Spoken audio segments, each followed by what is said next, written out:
Check, test. Do you want it? Yeah, please.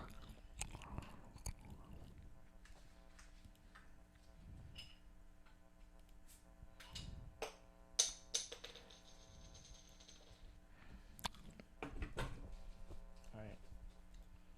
I went live. Oh, you did? Yeah, just to get you the link. Hopefully that's less of a hassle.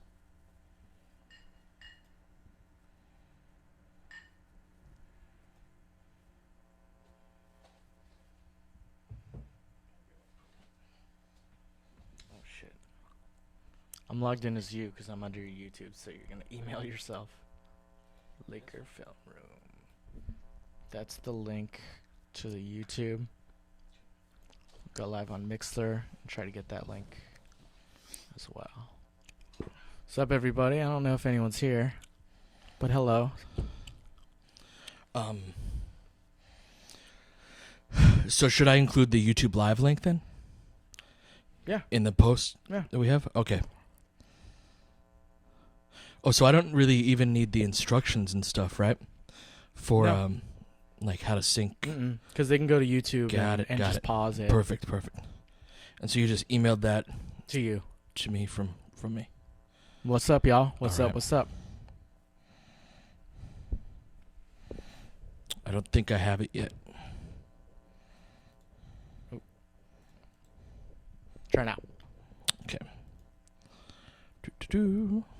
There we go.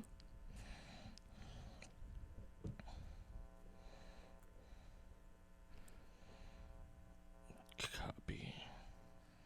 Yeah, so what we're going to do is we're going to live call the game if this is your first time listening on YouTube or Mixler. We're also on Mixler. The chat's awesome over there if you want to join us. But yeah, you guys are going to have to basically find a way to watch the game. You can mute your TV or your, how you say, stream. And listen to us. You can pause it through YouTube and sync the game. We'll be giving audio cues as to how you can sync and enjoy the game live with us. And yeah. Yeah, we'll be getting going in about 2 or 3 minutes. I'm just tweeting out and sharing all of the respective links. So, right.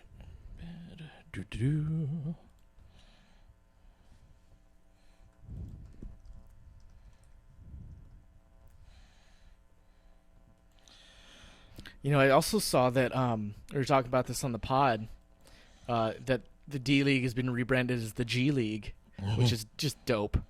But they're also adding 2 roster spots. That's good. More guys get to Yeah, play exactly. professional basketball, the better.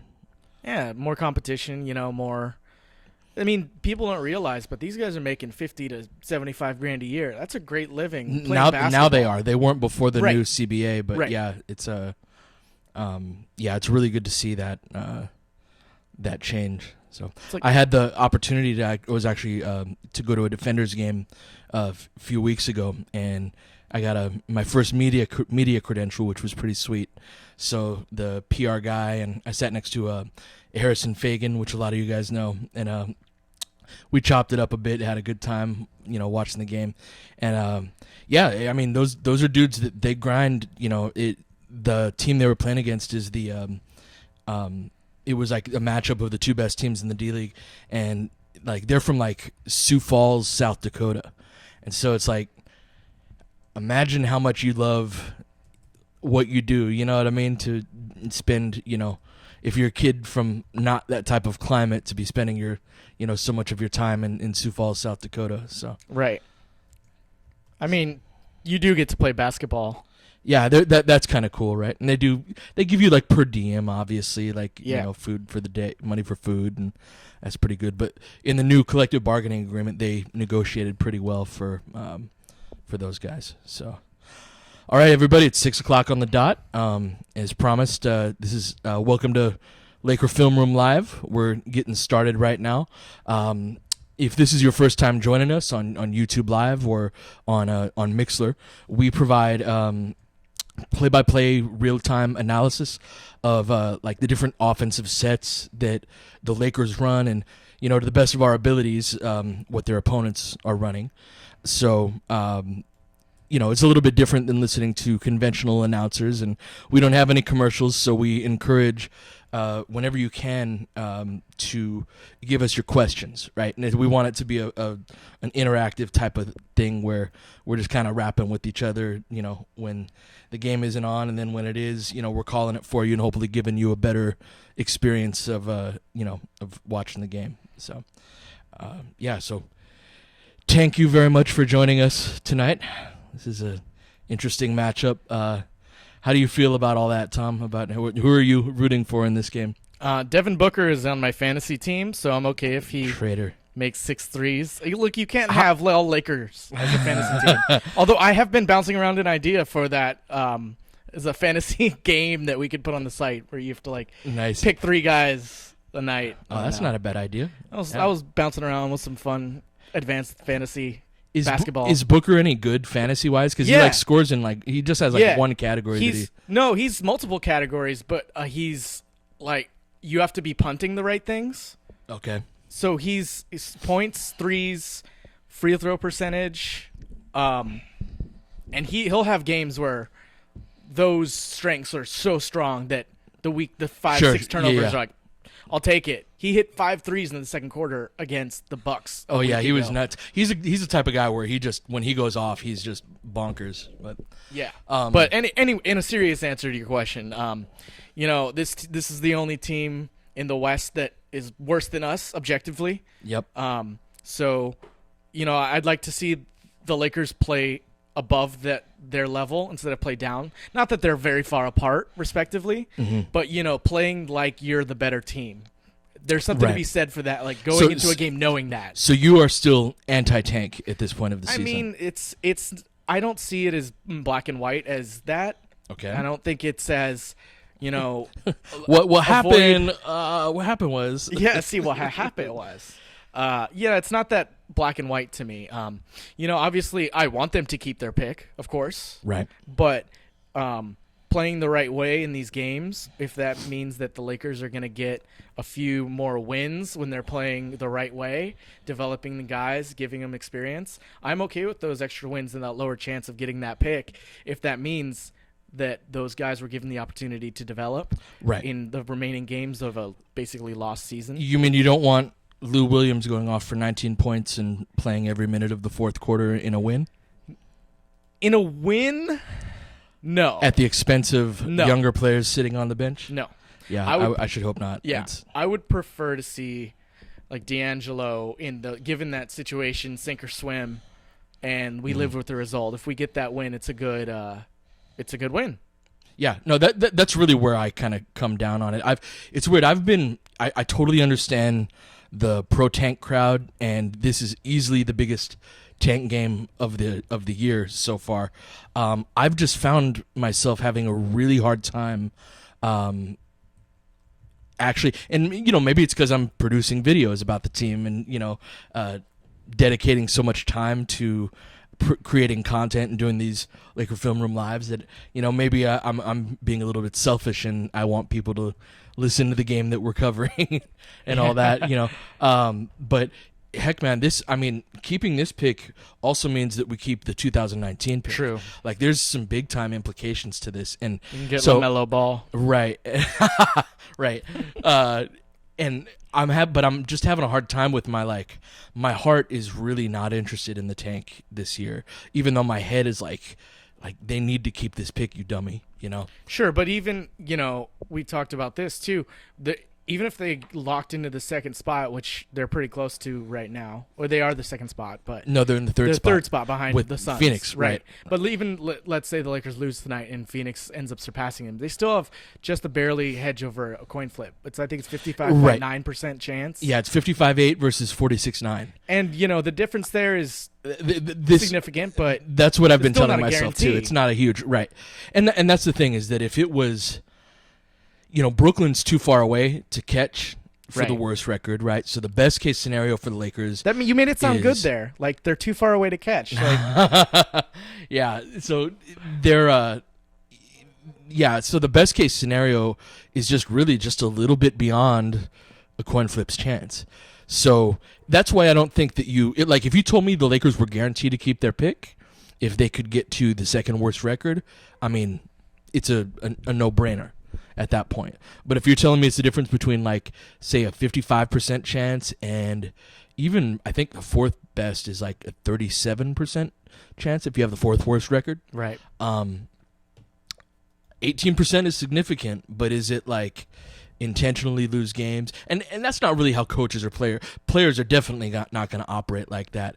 And you don't even really want your coach to do that, with the exception of, like, play the young guys. That's Right. all I want to see is, like, and that's been a great source of my frustration is young guys by their very nature are inconsistent. They're up and down.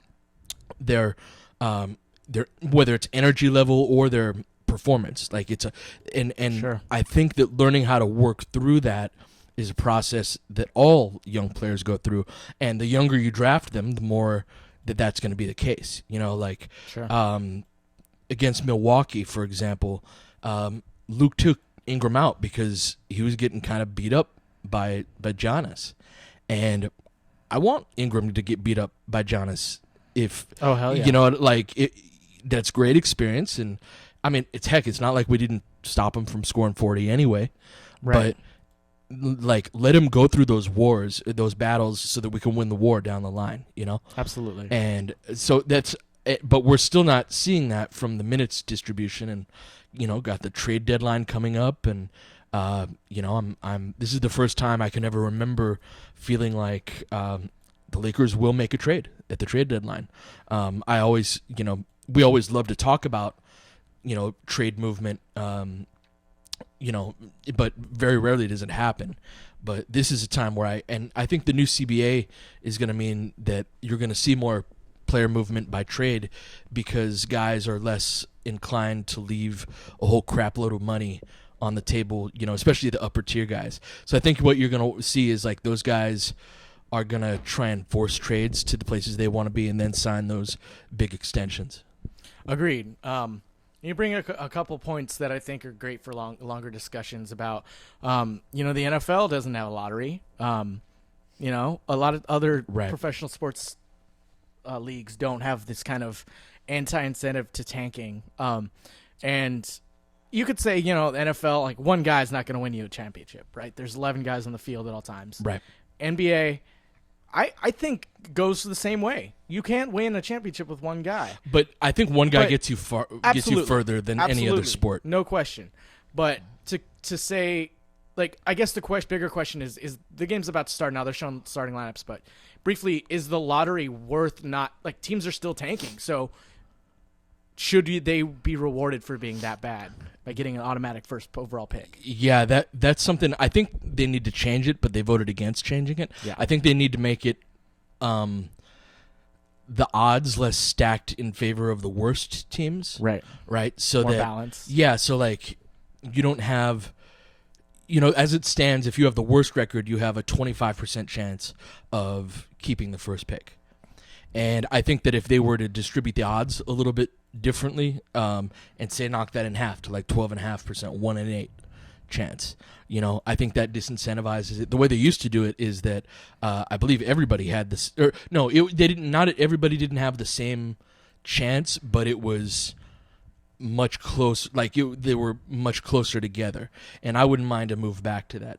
We'll talk about that in a sec. For those of you syncing up on SoundCloud, we are right about to tip off.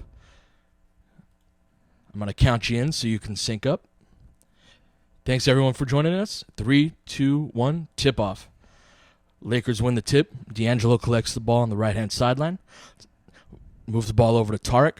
Tries to get the ball to Young, but he's ball denied by Booker, so they reverse it back into a handoff with D'Angelo and Randall. D'Angelo uses it. Young fades, beats Booker off of the dribble, kicks out, but bad pass to D'Angelo. 6 left on the shot clock. Casts off from way deep. That's a bad shot. But Black knocks the ball out of bounds. Phoenix ball. They didn't really get into their set there because of a ball denial on the weak side, and Lakers don't run their counters particularly well. So going to get a high ball screen for Booker. He's going to come off of that and make the pass to the opposite corner. Matched up with Randall. Randall gets foul called. Bledsoe's a guy that's really Bledsoe and Booker are like crazy high usage. They both get just a ton of shots. Yep. So I'd be curious to see how D'Angelo and Young, defend that. Ball's into Booker, into Bledsoe. They got Booker running around a pin down, kicks back out to Bledsoe. D'Angelo closes out. Bledsoe decides against it. He weaks the screen. Little pocket pass to Chris at the free throw line. Misses short. Randall gets the board. Outlets over to Russell. Russell comes out the right-hand side, kicks it back over to Julius. They're going to get a kickback with Young. Gives it a hesitation dribble. Kicks it back out to D'Angelo. Let's see if the Lakers get a handoff right here from Black and D'Angelo. Skips it over to Ingram. 7 on the shot clock. Takes the 20-footer. Misses short. Chandler gets the rebound. 10:50 left. Oh, gives the ball back over to Chandler, then back over to Bledsoe. Matched up with Nick Young. Going nowhere. Ugly basketball so far on the offensive end on both ends. Black hedges hard on this. Little pocket pass on Chris. And Chris is going to get fouled by is that Julius? Yeah. So I think that's 2 on him. Or maybe Black got the call. Yeah. Okay. So, yeah, the thing about Bledsoe and Booker is they're so high usage because they run so many of those high pick and rolls. And they're just ball dominant. The offense is pretty stagnant. They don't have a whole lot of playmaking outside of those two guys, so they're just going to have the ball all the time. Yeah, there's not a whole lot of, player movement. No. And so, if you're sinking, second right free throw, no. Yeah. So Black's going to inbound to D'Angelo. Bledsoe's picking up early. D'Angelo's going to walk the ball up the court. High post to Ingram. And stolen away by T.J. Warren. And down in the lane to the dunk for Booker. Inbound, Ingram's got the ball. Lakers down 4-0 in little pistol action, dribble handoff, but that gets knocked away. A lot of those get poked away from Ingram because he's a little too tall on his dribble, meaning that at a guy that at his size, it's easy for him to, have very high dribbles that are easy to poke away. So Lakers run a baseline out of bounds. D'Angelo sets a screen. Terrible pass by Black. That's a turnover. Lakers off to a really rough start. Bledsoe has the ball defended by Randall, gives him too much space, but he misses wide right. Young gets the rebound, outlets over to D'Angelo. D'Angelo comes up the right side, skips the ball. Nice reverse pass over to Young. Open 3, misses short. Chandler collects the rebound over to Booker. Probably going to get a drag screen here from Chandler, but he doesn't. Now he comes with the step-up screen. He rejects that. His ball goes over to the corner to Bledsoe. Young bodies him up. Ball gets deflected into the backcourt. 7 seconds left. Got Booker pull-up 3 right here. Yep. You're going to step out on that, Julius. Yep. He misses rebound. long. D'Angelo goes after it. There but you go. No one else does aside from Randall. And Phoenix comes up with the ball wide open. Corner 3. Takes his time for Booker. Knocks it down. Yep. Lakers down 7-0. Got beat to a loose ball right there. Lakers call timeout. One thing I have noticed in the last couple games, and I think this is partially due to his sickness, he's kind of getting his lungs back, but Julius has kind of been able to push it to that second gear. And kind of when he went for that ball right there, that kind of hard play, that motor, I'm starting to see more. I didn't see it much against the Knicks or the Bucks or the Pistons. It was kind of flat.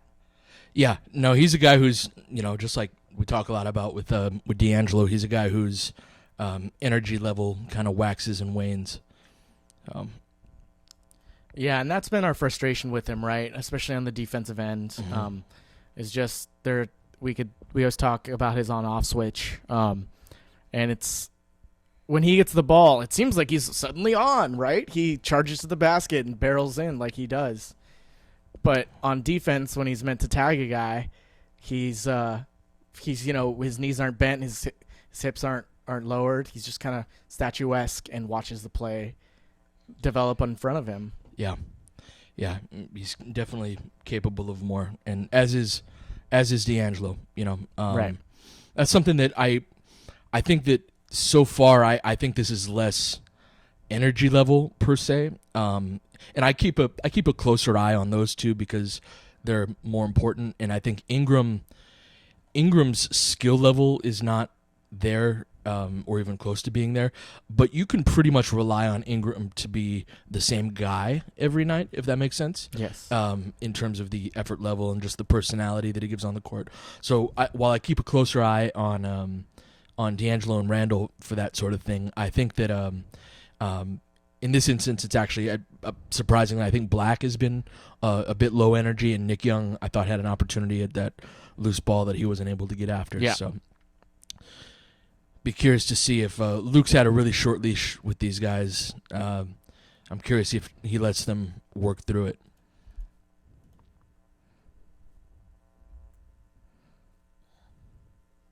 One thing regarding, we talked about this a little before we went live. Last game, when we're back in. And inbound to D'Angelo right here if you're syncing up on SoundCloud. Giving full court pressure to D'Angelo. Just bring it up to the right side.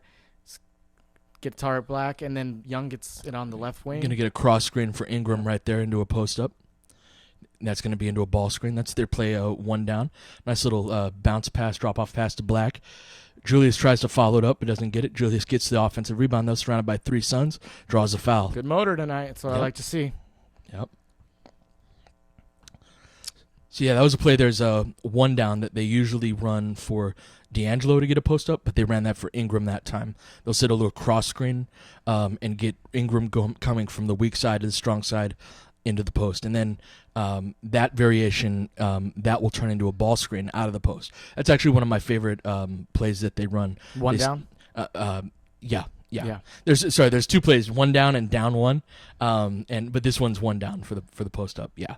It's one of my favorite plays of theirs. Agreed. All right, so you're going to get a zipper cut here from Warren. Warren's going to look to attack Ingram, drive and kick. You're going to get a rebound for Black, outlet over to D'Angelo. He pulls back. He doesn't have numbers. Going to get a drag screen there from Tarek. Eventually uses it. He turns the ball over. That's a sloppy play. That should have been a drop-off pass to Black. A lot of bad turnovers from him last couple games. Alley-oop and one from Marquise Chris. Jeez. Damn. Yeah, his athleticism can give us issues. Russell's reads on the pick and roll last night and on that one right there have been really, really poor. And the read that he's passing up is his own shot. Shooting the free throw for the and one, and he makes it. Suns up to 10-2. 8:30 left in the first quarter. Russell crosses the half-court line. Going to get into what action we running here. Give him some dribble weave. Going to end up with a ball in Ingram's hands. Booker overplays the pick and roll. Good ball pressure on him, but a little too good. Booker picks up the foul on Ingram. So yeah, Russell's been missing when he should be the guy that's taking the shot. Black goes to the bench with his second foul. Going to get a zipper cut from Russell. They do a lot of their out-of-bounds plays. Sideline out-of-bounds specifically are all zipper series stuff. Not all of them, but most. Ingram's got the ball. Gives him a hesitation dribble. Gets fouled by Chris. 2 19-year-olds going at it.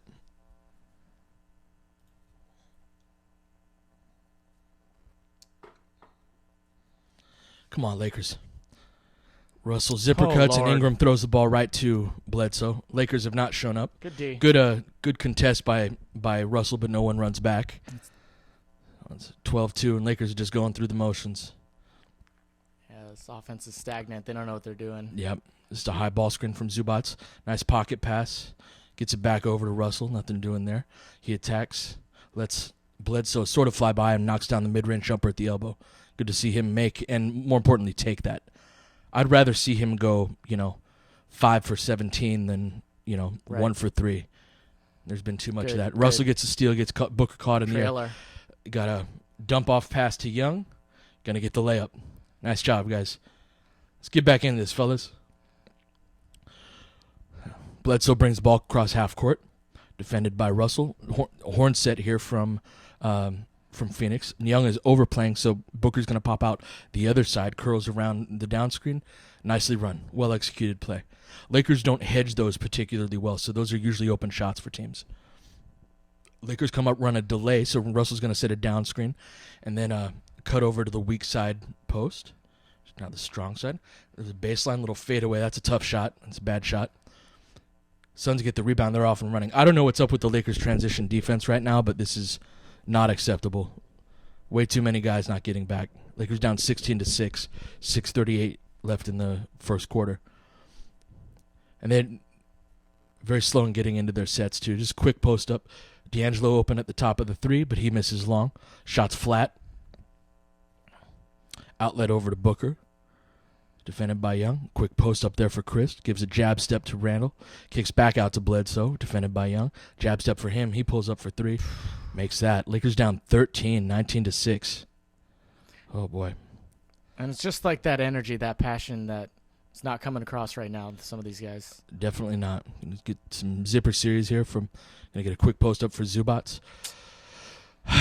Poor Seal post entry. Lob for Booker. Ah, man. Yep, and looks like we'll get another timeout. Lakers down 21-6, 5:54 left in the first. God bless us all. All right, throw us some questions. Jason doesn't know about my take on Randall's motor. He thinks he plays like this in the first, and the third and fourth is where it falls apart. What do you think about that? That he plays with motor early on. Yeah. I think it just depends on the night. I mean, I think that's true of Russell as well. And it depends on the action that's being run. I think that Randall's someone that if he gets going early on, I think he's a guy that it's important to get him kind of engaged early on, and that can kind of carry more throughout the game. But that's my without kind of breaking it down by quarter type. That's my my gut instinct. Yeah, I would agree with that. All right, we're back from the break. Looks like it was just a 20-second timeout. At least they're using them tonight. Yeah, I'm wondering if he made some wholesale substitutions here. Yeah. Yep. We got Clarkson. I'm going to guess the entire bench. There's Larry. Yep. Everybody got subbed out into some dribble weave. Lou rejects it. Clarkson got Clarkson on the lane. baseline, but he turns it over too. Oh, boy. All right, you got Warren at the top. Hand Booker off comes over off. Booker. Yep. He turns it over. Nance gets the steal. Push, Larry. Come on. Hand off over to Lou. Kicks out to Deng, whose shots have been short lately. And there they are. There you go. But Zubats fights for the rebound but doesn't get it. Booker comes up with it and almost turns it over again, but Bledsoe comes up with it. Just these are ridiculous dunks. This is embarrassing. This is a team that started the All-Star break after last night. A drag screen for Lou and Zubats. Floater in the lane. Zubats misses badly. Suns get the board up 23-6. God damn. Booker attacks Deng off the dribble. Draws a foul. Well, y'all are joining us for this already. It's looking ugly, but we know how this team can score with the way they can shoot the threes. So let's just pray. Let us pray. 6-24 with 4:53 left in the first. You got Alex Len subbing in. We're drinking a Hanger 24 chocolate bomber right now, and I wish I had about 4 of them. Yeah, because this is whack. Booker takes a second free throw, misses in and out. Clarkson collects it. 4:50 left. Gonna get some chin fist right here. Get Lou going to his left, but Booker overplays it. Get Lou's going to his left anyway. Hesitation dribbles the ball out of bounds. Lou. It's gonna be the Lakers' 7th turnover of the first quarter. Lakers are just 2 for 11 right now, shooting 18% with 7 turnovers. Can't even get shots up. Oh, Lord. Over to Len. Okay. Nice block by Zubats, right? Yeah, Oh, no, he got foul the foul call. He's late on the rotation back to Bro, Len. this is embarrassing. Yeah. Late, you see? Yeah. It just doesn't turn, and you got to realize when that ball's coming back out to the perimeter, that's probably going to your guy. Yep. So Len's going to shoot the free throw right now. He makes it. We got 25-6 with 4:34 left in the first. 25 points in the first 7.5 minutes to the second worst record in the league. Len misses the second. Nance gets the rebound, gives it to Clarkson, bringing it up the floor. People walking up. Looks like a horn set. Yep. Lou holding the ball at the top for too long, gives it to Zubac, gets a ball screen. Nice pass. Zoo misses the dunk, but gets fouled. That was a good hard roll to the basket by the young fella.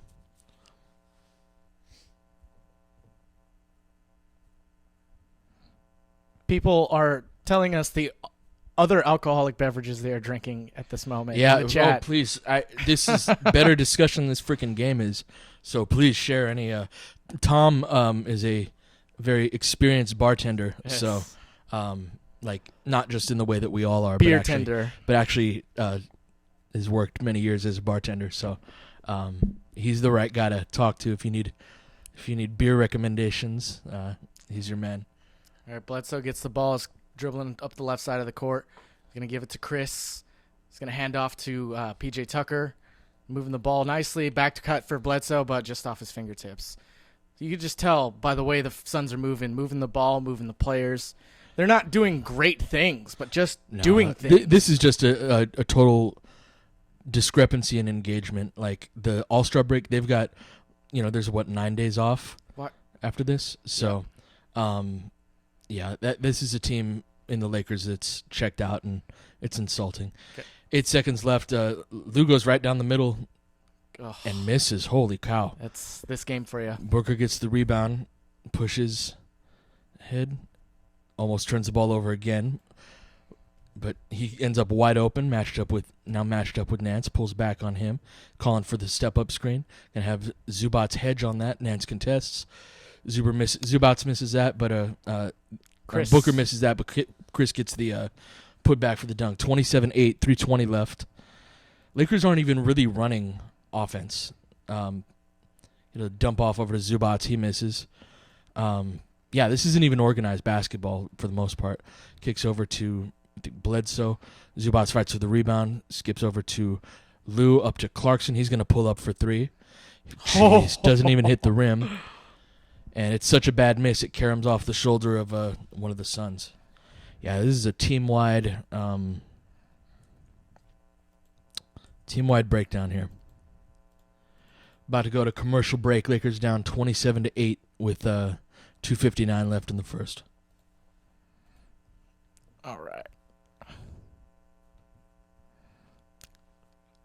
Rogue is the best. President Jesus. I don't know about that name, but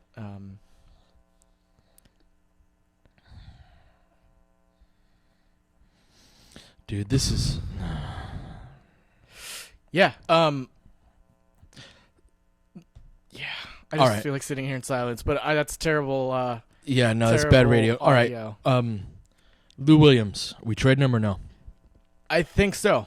I think we will and we should. We were talking also offline about Lou is 5th in the league in fourth quarter points scored, which, considering that we have 19 wins, and we've been in some serious close games. Right. It's not working from a win the game standpoint. Yeah. And it's also stealing minutes, valuable crunch time, development minutes from D'Angelo Russell. And, even Jordan Clarkson stealing the ball away in a sense. Not that I want to develop Clarkson over Russell, but it's just the way that he holds the ball and he chucks it at the end of games. He thinks he is that savior for this team. Right. Well, I mean, in all fairness, he probably has been the best player on the team, and he doesn't give a crap about the draft pick or he's doing his job. I got no problem with Lou, and Lou is doing the things that Lou does well. Like he's, it's just it's a matter of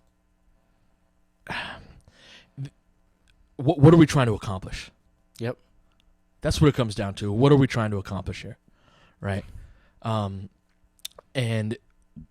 that's what if Lou hits that 3 last night, we win that game, what was the value of that in the way that we won it?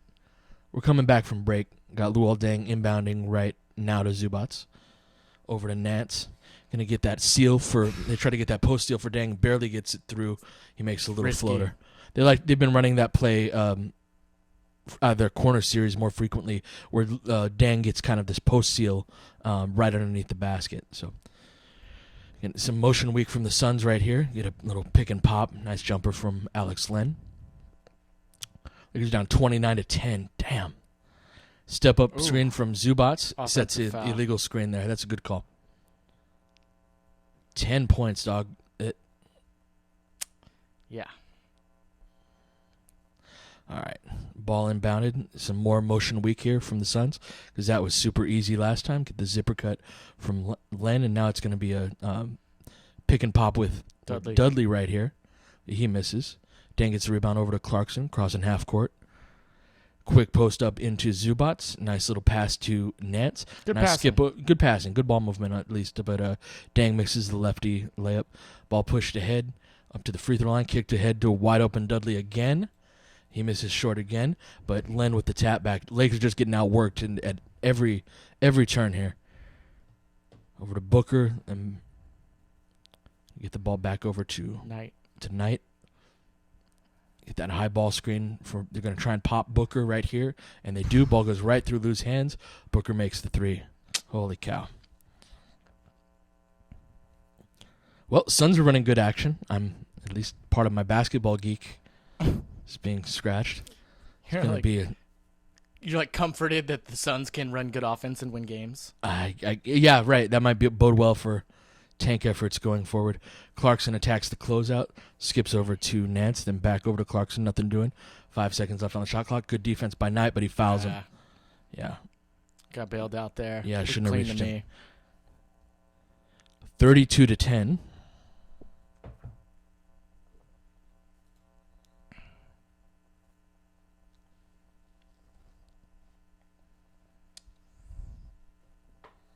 This is something this is such a team-wide crapping of the pants that, Jeez. Yeah, as Clarkson misses the first free throw. A lot of times in these situations, fans like to look for excuses, right? They'll blame injury or whatever. It's the second night of a back-to-back on the road in Phoenix, not 2 like hours this, away. Man, yeah. No, I agree, and that's what I want to stress, that when you get beat, you get beat and you take your lumps. But when you don't put your best effort onto the floor, this is get crap. beat. Yeah, this is crap. All right, ball up top to Booker. 1:07 left in the first.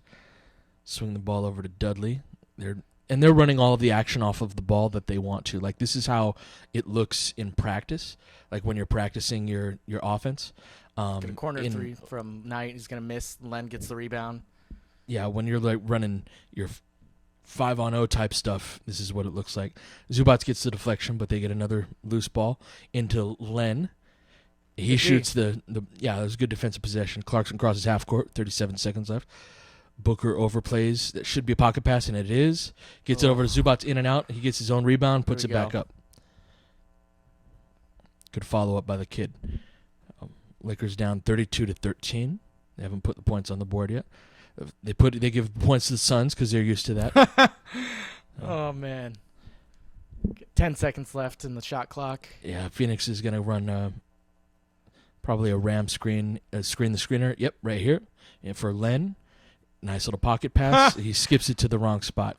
And I think that Len was actually correct on that. That should have been is that P.J. Tucker? Yeah, P.J. Tucker. Him in the corner. Got Lou on the inbound, 5 seconds left. Splits the double. Goes all the way. It's a little floater. All right. Lakers down 17, 1.6 left. Little half-court heave. Knight saves his shooting percentage.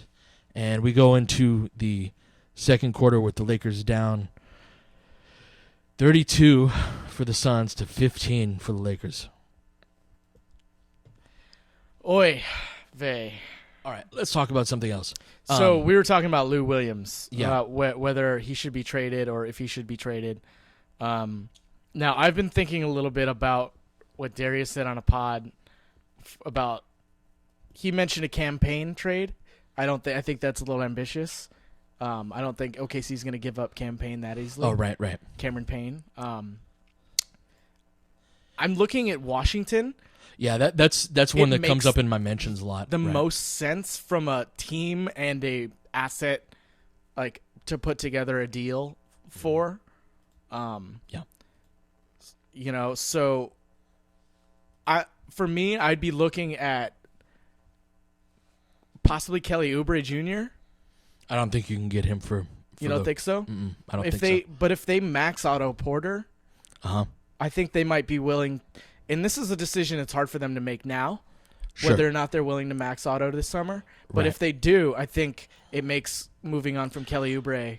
I think a the little thing bit about easier. Oubre is he's on 2 more years of a rookie contract. Sure. And I'd even argue to an extent that you're not going to get that caliber of prospect on the free agent market for at that cost controlled of a price. So that's even more of the reason why you don't, because you're not going to get a backup at that spot. You Sure. know what I mean? For as cheap as Oubre, and who's even a young second year player. Right. I think he's younger than not Josh Jackson. Yeah, he's just a little bit older than Jackson is, but yeah. So I think that the one that makes sense and that I think that works under the cap with the Wizards would be like Trey Burke and Thomas Satoransky and a first round pick, which you're looking right now. Their first round pick is 23rd or 24th. Now that's something. Let me ask you this: what is the point where you walk away from a Lou Williams trade? Meaning that what's the bare minimum that you're willing to accept? If someone gives you the first pick in the second round, do you say yes to that? And everything else is like salary cap filler. If the salary caps are expiring, I consider it, but I don't think so. I think it has to be at least a middling 20s pick. I'd at least want a top 25 player. Okay. All right, we're back from break. We got Brandon Knight bringing up the ball at the right side of the court to Dudley in the middle. Swings it over to, and then Len in the post. Clarkson deflects it. Just back in the backcourt. Knight's going to come off a screen for Len to his left for the fadeaway, and he drains it. Drains it. I need to include that in There you my go. Knocked it down. vernacular. Got Clarkson coming up. Going to get a little mini zipper cut right here from Lou. See what the Lakers drew up. There's a zip thunder right here for a little pick and pop or a little pop with Zubats. Gets a nice touch. Man, that kid's got amazing touch. Like, he gets shooters, bounces, and rolls that bigs just usually don't get. So Suns have the ball, looking to post up Len again. Looks like they're trying to exploit Zubats, and I think Zubats has had, as he picks up a foul there on the post up. One of the things about the NBA is the speed with which your scouting report goes around the league is a lot faster than it's ever been for a number of reasons, and there's so many resources available. And I've noticed in the last couple of games that Zubats has been attacked in the places where he's weak. And it's interesting to watch kind of the professionals working in that respect as he gets subbed out. Luke sees he's having a tough time as well. Despite the touch on that shot, he's getting picked on for sure. Second free throw now for Len, if you're syncing up. So that's the next stage of his development, is kind of attacking the scouting report. Going to get some motion weak action. Lakers haven't run much of this lately. Ball back to Clarkson. Get that screen from Nance. Should be a pocket pass and is. Nice little high-low action. And Dan gets the foul. Nice pass there from Nance. See, I'd like to see him do that more, where you go up with the intention to shoot, right? He jumped up with that floater in motion. You mean Clarkson? Was that Clarkson? Sorry. Yeah. But he jumped up with that, that intention to shoot. And then midway, when you have control of the ball, you're going up. You see, Kobe was great at that. Right. With those pull-up And 18-footers and then yeah. zooms it down to power Right. someone. Yeah, you're working on a piece right now, actually. Michael Taylor, shout out if you're listening, is really doing the piece. But I'm working on putting together a video comparing Jordan Clarkson in his rookie year to now, and how he kind of made the reads in a better, more efficient way in his rookie year and not anymore. Yeah. So crosses half court there for Knight. Rotates again. They're going to look to post up Len, this time on Nance, who's also not a particularly great post up defender. He got eaten up by DMC last night, although there's no shame in that. Little step through move. Oh, that was an easy shot. Lakers got lucky there. Luke cracks down the rebound. Going to look to attack. Draws a foul and gets the easy and one in transition. Dude, we got to do a video super cutting all of Lou's So another forced plug for the site. fouls. Chuck Lee is actually doing something that's going to be incorporating that. Oh, so okay, yeah, I that's was what he's thinking working that. on right now. Just Yeah, like breaking down how he can, get that up. It's every game. oh, it's magical. Every game, and he misses the free throw, throw. of course. Finished across the half court with some speed, but Clarkson picks up Knight. Stayed with him for a second. Little dump off, get back to him. Over into the corner for the three. Makes that. Damn. PJ Tucker. 39-21. 2:22 left, or 10:22 left. Clarkson going to get the drag screen from Nance. They're going to go way under it. Shoots a long two. Makes that. It's a good shot, but I'd like to see him get the that extra point there. Lakers down 16, 39-23. Step-up screen from Len. Knight attacks it, skips it over to Tucker, who attacks the closeout. Good verticality from Nance, and Len knocks the ball out of bounds. That's one of those contributions that Nance makes that doesn't show up in the box score, but is valuable nonetheless. All right, let's see if we can go on a little run. In a drag screen that Lou rejects to go left, spins his man around. Man, he's a wizard, and he might be in a week. Ha!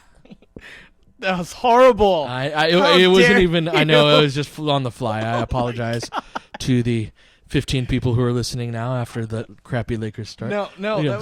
that was good, and I'm kind of disappointed I didn't think of it. Yeah. In this last series, I was watching Brandon Knight for the most part. And it kind of dawned on me is that Jordan Clarkson's ceiling? Like the best version of the player he could be. I don't think. I see where you see what you see in that. I think. Well, first off, Knight has been really bad this year. Yeah. I would say Knight has him edged a bit on the in terms of like court vision. I think he's a little more point guardy than We just saw him get that ball to PJ Tucker after a drive for a nice like little driving kick But action. Yeah. Part of my video is showing how Clarkson made some of those reads. It's not that he's incapable, but he's so in gunslinger mode right. that he just puts the blinders on and just tries to get his. But anyway. Yeah, no, I don't. He wouldn't be like the first guy that came to mind for me, but I can see where you're coming from with that for sure. So back to talking about the Lou stuff. The Lou for Trey Burke and Satoransky deal does work. And a pick. And a pick, obviously, yes. Trey Burke is expiring this year, so whatever. Satoransky has actually shown some good abilities as a backup too. He's not going to be anything crazy, but he can give you 15 minutes a night. And yeah, for me, he's just like to make the salaries work. Sure. Like I've got no. I mean, he's on a cheap deal as well. Sure. As far as that deal goes, I think I would do that deal. Yeah. I think I would prefer a Cauley Stein trade that you'd mentioned, like Cauley Stein, Caspi for Lou. I would have loved that. I don't think they do it now, though. I don't think I the agree. Kings do. Like, that would be I would love that if we can get a Cauley Stein. And 2 weeks ago, he was like wasting away on the bench. And now he's playing 20 minutes a game. So. We're back live. Get a step-up screen for three. This short. Clarkson gets the board. See if they can push and transition. Attack Barbosa there. Yep. There you go. Good hands by Barbosa, and Clarkson dribbles out of bounds. 9:37 left. Quick pace to this one, as the Suns like to play. Step-up screen from Len for Barbosa. He attacks and then kicks out. Ball reversal. Over to Len in the post. Nice little jump hook. Suns up by 15. 9:20 left. Going to get a zipper cut here from Nance. Lakers ran this play last night into a handoff for Lou, but try to get the backdoor cut, but that's kicked right there. So that's their part of their zipper series right there, but last night was the first time I've seen them use the zipper cut with the big. So maybe I've missed it before, but that's Clarkson the first one I've seen. with blinders Clarkson on in the post. Yep. No, he made a nice move. He made a nice move. Stop hating on JC, on the overplay. I love JC. I really do. I think I like him more than most Laker fans at this point. All right, Barbosa comes off the drag screen. It penetrates, gets deflected. The steal to Luol. to Lou on the right side. He's going to get a drag screen. Hit Lou all and cut. Nice play. Nice play to Lou all. Lakers cut it to 11. All right. Going to get Booker back into the game on the next possession. See, they've been really using Len a lot, but this time that's terrible defense. That's so in the NBA, we talk a lot about, especially guards, having blow-by speed, but it's very rare that you have possessions where a guard beats another guard in an isolation and gets all the way to the rim. That was one of them right there, where Barbosa, in his 14th year, was one of the quickest guys in the league in his prime, but he just beat Lou way too easily on that. All right, Barbosa's going to shoot the free throw right now. And it is 44-30 with 8:28 left in the second.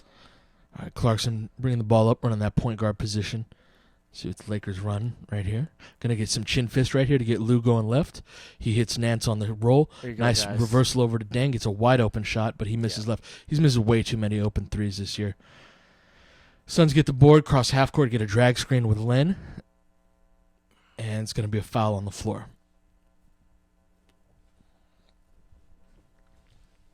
Bledsoe tried to draw 3 free throws there, but wasn't able to get the call. Get Booker back into the game. Booker had 13 in the first. Tarek back in for Nance. 8:10 left. Lakers down 14. Inbound into the post into Bledsoe. Going to try and exploit Lou. Just shoots over the top of him and makes that. Yeah, Lou's 5'9" wingspan comes into play sometimes on the defensive end. Drag screen from Black, skips it over to nice pass over to Ingram, but he wasn't able to get that up. Attacks the closeout, not able to make the pull up. Bledsoe tracks it down, gets it back. Outlets up to Booker. Booker fakes like he's going to shoot the pull up. Back over to Bledsoe. Again, this is that's their attack. It's this kind of two-sided attack between those two. Gets the ball into the post to Len. Back over to Bledsoe. Bledsoe, nice roll to Len, but he gets fouled.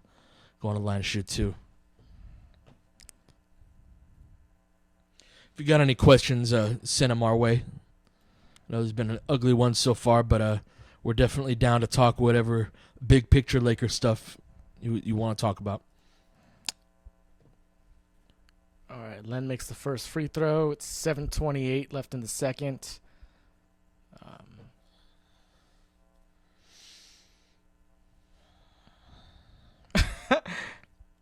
This is incredible. That trade, the Burke Saturansky first for Lou, has the Lakers losing 14 wins. Yeah, the trade machine's a little wonky on that. No, that's why I like it. Yeah. So it's 48-30. JC crossing half court right now. This pistol right here. So Booker's been overplaying screens on this as Randall hits.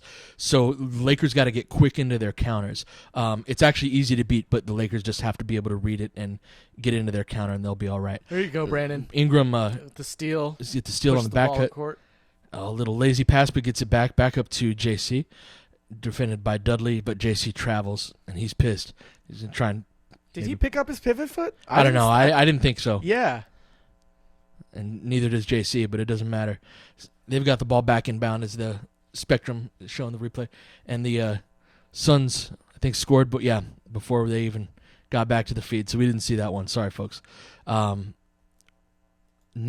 with the little crossover gets fouled by Bledsoe. Going to go to the line.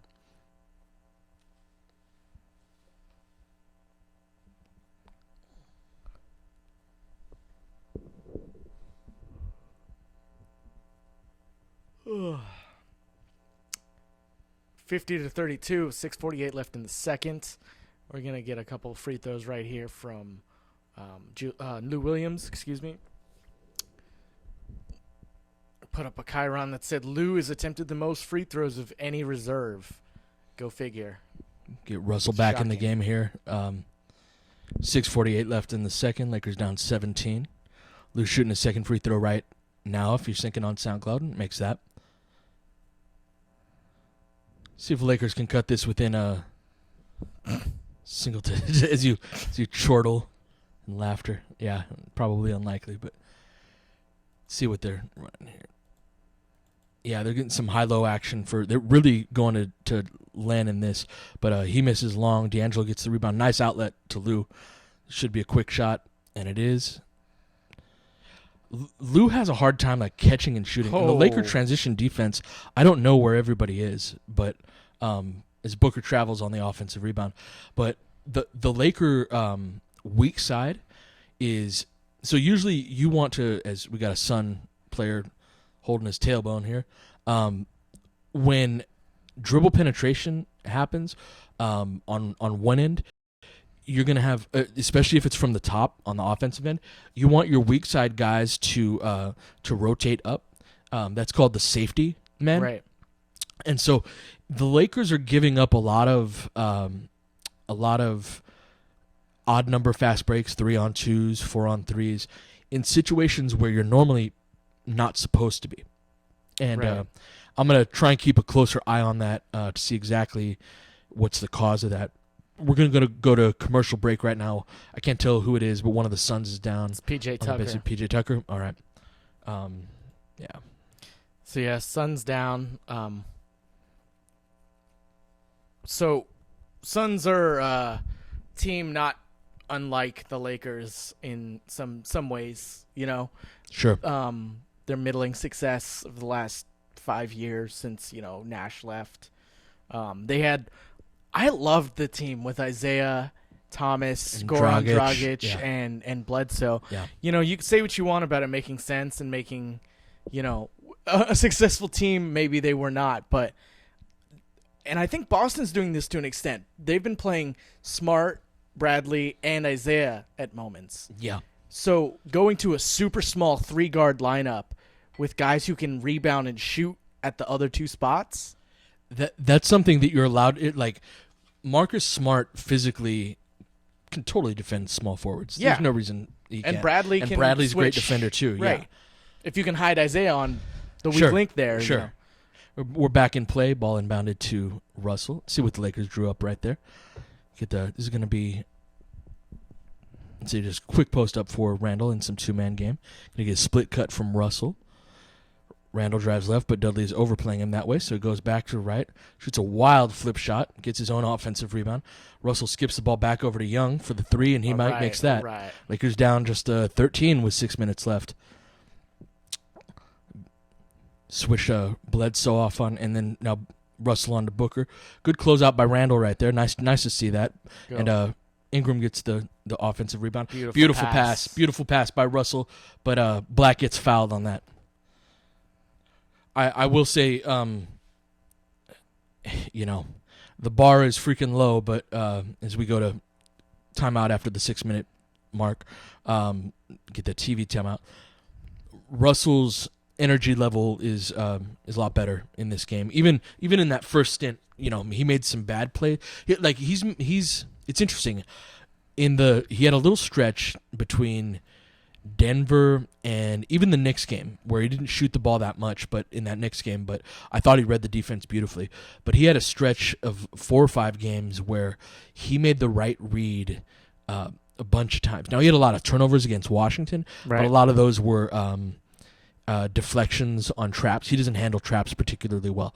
But all in all, in terms of so I was talking to Tom about this the other night. When guys come off of pick and rolls, one of their main reads is to read the weak side defender.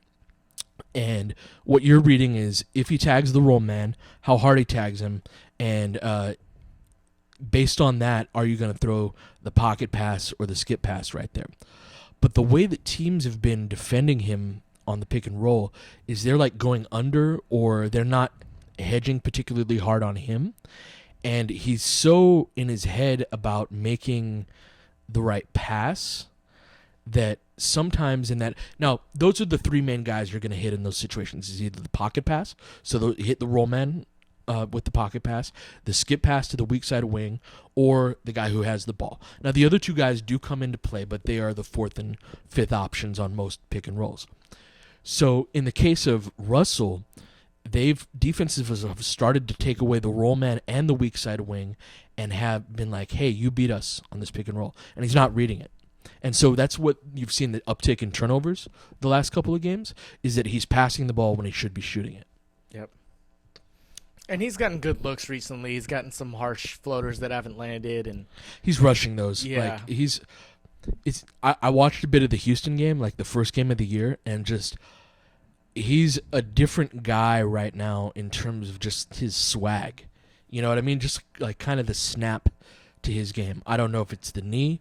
I don't know if he's not feeling good about his game. I try not to, psychoanalyze these guys, but he is visibly a different player right now. Black takes the first free throw as we're back from the commercial break and makes that. Lakers cut it down to 12. Both teams in the bonus right now, so this could be a long end of the second quarter. Pretty fast pace to this one as well. Black takes the second, rattles that home. Lakers down just 11. Bledsoe comes up, defended by Russell. Gonna get that veer screen from Booker. Bledsoe comes around it, and Black is not disciplined with his hands. Part of the reason that Black gets in foul trouble is that he will get horizontal with his hands, meaning that he will reach in, or rather than contesting with verticality, he'll bring his hands down a little bit. I've been watching a lot of Josh Jackson this week. He's the guy that I'm doing my next video on, and not to give too much away, this is just a small little point about him, but he is extremely disciplined with his hands on the defensive end. I've rarely seen wing defenders that belly up on a guy quite how he does. I'll explain that in a moment as Bledsoe shoots his second free throw now, if you're sinking. 51-40. You got a 52-39. Yeah. Sorry. Got Russell coming up. We'll talk about Jackson again in the next commercial. Gonna get a zipper cut here from Ingram, but that's rejected, and then passed back over to Ingram, then kicked out to Randall. Randall going to try and go to work against Chris there. Skip pass over to Young, 5 seconds left on the clock. Got Tyson Chandler on him. Throws up a wild shot. That's an air ball. Trying to get the foul. Got a Bledsoe with a nice outlet to Booker. He lets a flyby. Good closeout by Ingram to help out, but no luck there as Booker knocks down the spot up three. All that started with that's a shooting turnover. So, gonna get a drag screen from Black. Got a pocket available. Yep, he does, and it's knocked out of Black's hands on the way to the dunk. Nice pocket pass there, but weren't able to convert.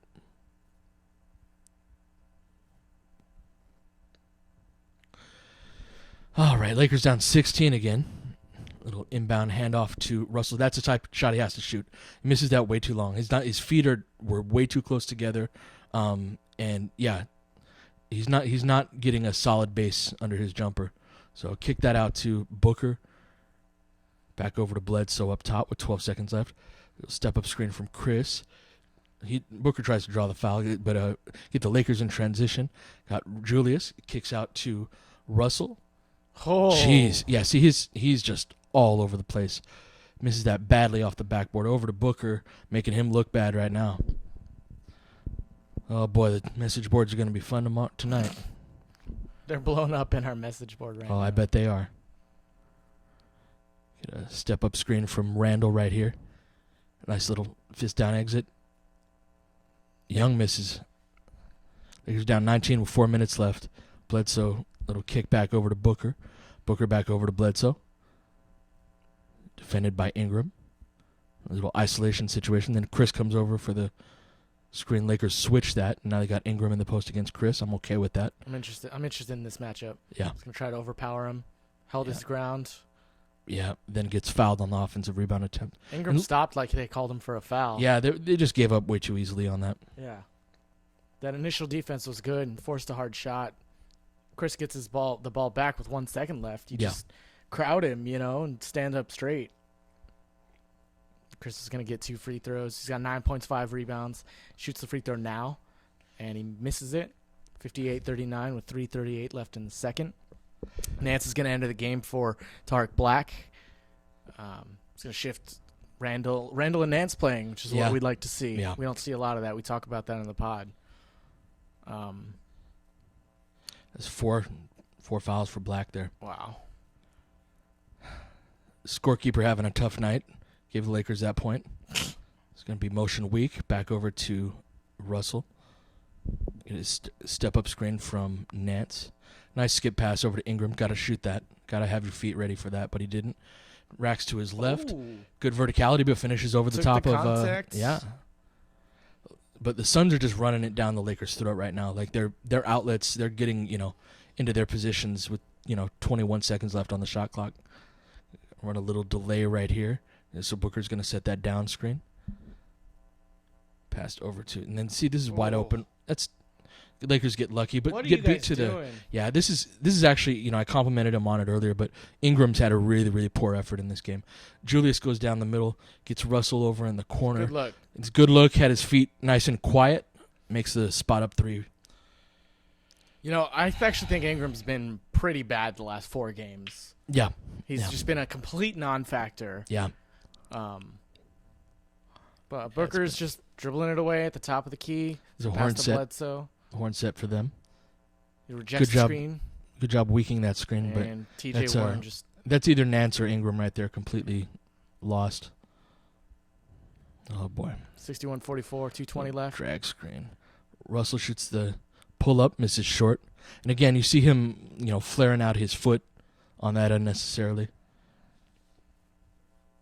He really needs to use the All-Star break to sharpen his mechanics. I've been, harping on this for about a month and a half now, and the All-Star break is a great time to kind of get back into your habits. Suns miss.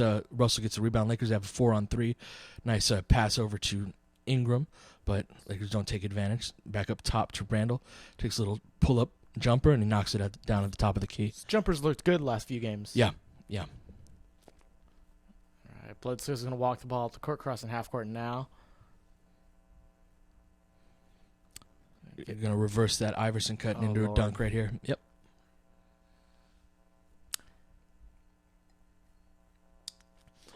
What the Suns are running, this is particularly disheartening because what they're running is, it's simple stuff, and not just simple stuff, but it's stuff that we run too. And they're running it like it's practice. Oh, Young misses the pull-up jumper.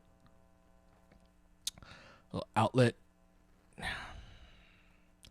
Alley-oop to Chris over Russell. My Lord. So, Pete, Jason was asking what you meant by, I think you said something else, but he said, what do you mean when you said Russell's feet were quite? We're quiet. So, Quiet. meaning that, like, when Russell jumps and lands in relatively the same place, he's a good shooter. But especially, and this is one of his bigger issues on pull-up jumpers. So he's actually been very good on catch and shoot threes this year and very poor on his pull-ups. And I think there are 2 different issues primarily going on with that. One that I can see and one that I suspect. And the first issue is his feet, right? And the thing about a pull-up jumper is that obviously you're going up on the move. So you've got a, on a pull-up, it's almost always going to be a 1-2 step. You can't hop into it the way you would in a catch and shoot. Right. But when he shoots those, first off, you've got the gather. And in a ideal perfect world, your feet are going to be shoulder width apart as you're going up with that shot. And that element of his feet are very inconsistent. And so that one where I said his feet were too close together, they were like right next to each other. Right. So, you want your feet underneath each shoulder. And so that was going to be a miss all along. And then as he goes up, he is unnecessarily twisting. And part of that is the 1-2 step gather in the first place. So like one drill that I know that you use is you have a guy shooting pull-ups and you draw like a little circle that's maybe a foot in circumference and be like, your job is to dribble pull up and jump within the circle and land within the circle when you're done with it.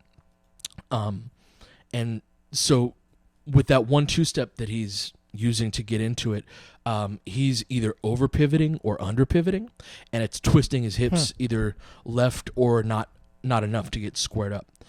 And so that's when you tend to see kind of like feet flaring out in one direction or another. So and then the second issue that I suspect but can't see is there's an issue in his dribble pickup transfer. So meaning when there's a technique and there's quote unquote fundamentally sound way of picking up your dribble to get into your shot form, and I suspect that he's not executing that properly. We're about to get back inbound into Randall. Their token ball pressure coming up court. They want to get the ball back to Russell, but he's being overplayed, so he sets a down screen for Ingram.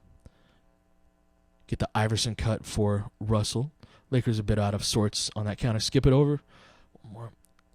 Nice pocket pass from Russell over to Randall, who should have looked to attack that but doesn't. This pull up at the buzzer from Ingram, but he misses. Booker gets the board, and they're going to look to just get past half court. Going to set. So what you're going to see from Booker here is called a ram screen. He's going to set a screen for the screener, and he does right there. Chris steps up. Really poor hedge by Randall, but air ball. We'll take it. Lakers should hold for the last shot. You've got 10 seconds left now. Russell just crossing half court. Going to get a step-up screen from Nance. Good inside out. Thank you. Thank you. Yes. Beautiful. Yes. You need to do that more, you dummy. Ah, man. That's... As Bledsoe takes the shot from half court. Of course. Freaking hell. Hey, man. It's that night. You called it. Hail the tank, long live the tank, right? Right. So, I want to talk about that freaking play from Russell. Because one small bit of solace to hang your hat on. The ability to get to the rim is not always or rarely, in my opinion, just predicated on pure athleticism. When you come off of a pick and roll like that, and you've got a big that is stepped up on you, you want to hit him with an inside-out dribble, meaning that it's like a fake crossover. So he was going to go from left to right and then brought it back to his left, and he's got a step on him at that point. You don't have to be particularly athletic. Man, Steve Nash got layups in this league. You're going to tell me that Steve Nash could get layups in this league, but D'Angelo Russell can't? It's tools in his toolbox. And it's not being a freaking dumbass not using him. I know he can do this crap, and it drives me freaking nuts watching him these last 5 games or so, right? Where he's being super passive, and he's not using these tools that I've seen him freaking use. And unlocking that's the biggest challenge of the team. Because of all of the young guys that we've got, he's the guy that's shown that when he's on, he's a freaking baller. And I do not for the life of me understand, I know he's 20, but I don't not for the life of me understand why it comes and goes the way that it does. Why there's like these little flashes of, oh, you use this tool that you could be freaking using all along. Excuse me. You could be using it all along, and you're not. And then I see it, and I go, oh my God, there it is. And then am I not going to see an inside-out dribble for the next 5 games now? Or is he going to freaking get laid over the course of this 9-day break or do whatever the hell he needs to do to get his head back right so that he can get back to the guy that he's capable of being? I have a sneaking suspicion that is not an issue. Yeah. For him. Go fishing. I don't give a crap. Whatever it is that he needs to get, but this is the biggest issue that we face as a franchise, is getting that freaking guy to tap into his talent just about every night. I hear you, and I know you're getting heated, and I don't see you get that heated about stuff, but I agree. You know, it everyone is loving that rant, by the way. You know, to play devil's advocate and just kind of defend the guy, and I know you agree with this to an extent, is that the dude is 20, right? He doesn't. I mean, that can be, you know, an excuse, like I talked about earlier with fans, but realizing the things that lead him to success, he's not always going to realize it every time the first time. I totally get it. And he is, you know, when he was at Ohio State, that was my biggest like concern from him is he was you know, too cool for the room, right? Sure. And he'd be, you know, and he'd go these like 8 minutes without doing anything, and then it's like, oh, he scored 15 points in these last 4 minutes. Yeah. And with like 3 ridiculous assists and a steal and 2 rebounds, you know, in this like 4-minute stretch. Yes. We completely dominated the game. And So like that's not something that everybody can do, or even most guys can do, especially in the NBA, especially at his athleticism level. And that's the thing, is it's not a work ethic thing. That's the thing that I think people get confused on. Absolutely. People think he's a bust because he's not. Right, because he's not athletic. I would never make the argument that he is. But what I would say is that a 6'5" guy with his athleticism level, if he didn't have a work ethic that was there in terms of working on his game, he'd be the seventh man at freaking at IUPUI right now.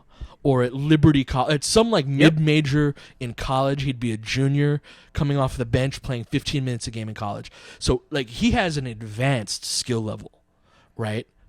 There is something up with him as a person. Now, yes, he's 20. He's 20 years old, and I put a lot of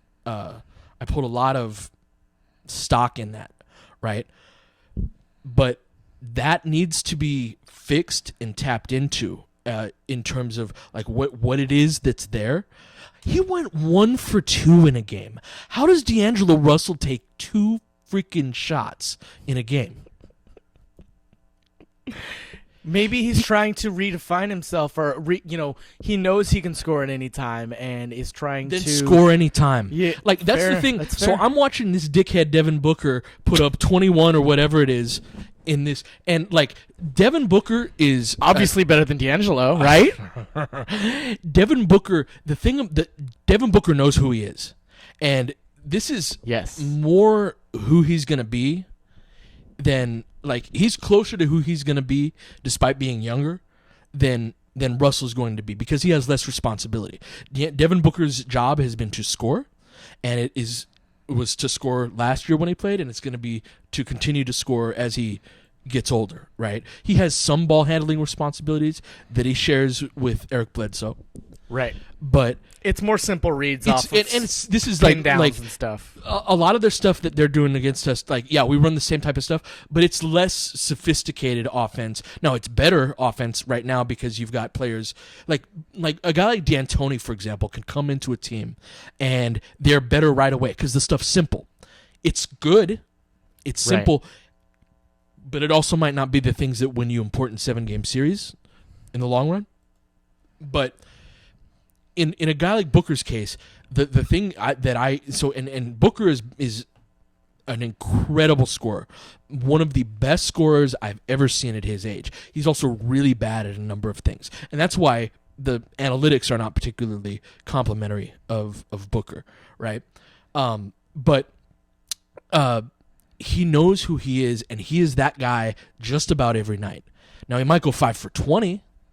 Right. And yes, he has the green light. Yes, he plays in a more wide open system. Yes, he's getting 40 freaking minutes in half of the games that he plays, right? Getting way more minutes than Russell is.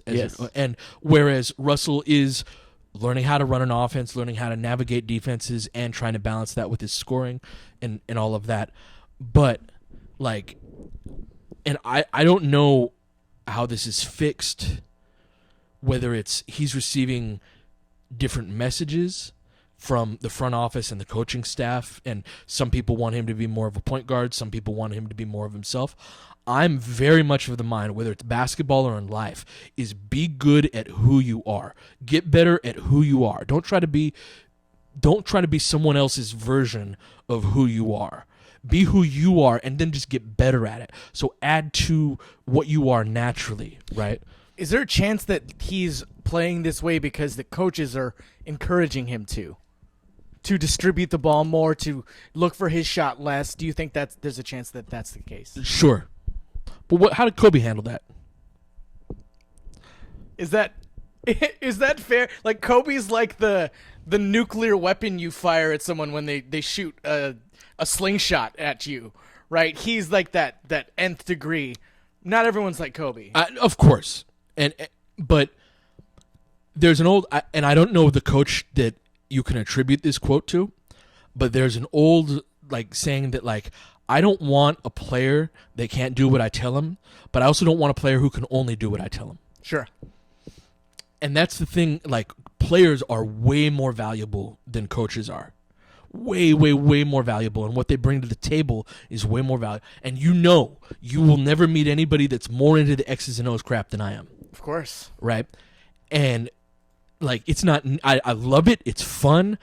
Lord knows I didn't have the body and the talent to be a talented player. So this is my little way I can contribute to the sport that I love.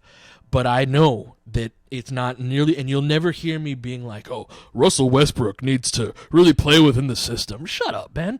Like, Russell Westbrook is the system. Russell Westbrook is the system. He's the sun that all the planets revolve around. Yeah, and rightfully so. And if they didn't do that, they'd be criticized for it. Yeah, but a guy like Russell, he can go out there. He put up 39 points in a game, like right after he turned 20 in the NBA as a non-athletic 6'5" guy. I was there. I was at that freaking game. And he did it with ease. That's who he is. Now, a lot of people talk about point guard, shooting guard. I'm so tired of the positional labels. It's not even how basketball works anymore. No. Right? Like, so there are point guard responsibilities and there are reads to be made. And he could definitely use playing alongside another ball handler to help him. Because basically, I mean, like, just watch. You don't even have to be terribly knowledgeable. Just watch how many plays we run for Nick Young. Right. Like, the starting lineup is like trying to set Nick Young up for baskets for the most part in terms of the set action that we run, right? And it would be nice to be able to do that for D'Angelo, right? But all of the excuses, all of the other stuff aside, right? When I see him yesterday take 3 shots in the first half, and then he's able to get 3 or 4 shots up in the first 3 or 4 minutes of the third quarter. That's a talent. Watch Ingram. Like, and that's no disrespect to Ingram. Ingram's going to be, I think, a very fine player that has that, like, Swiss Army knife type of capability that can affect the game at a higher level in more ways than Russell probably will be able to, even though Russell has some versatility to his game. But Ingram, how often do you see Ingram get 10 shots up in a game? It's very rare. Very rare. That's a talent in and of itself to be able to get NBA quality shots up. And, like, be that guy. Go out there and be that guy.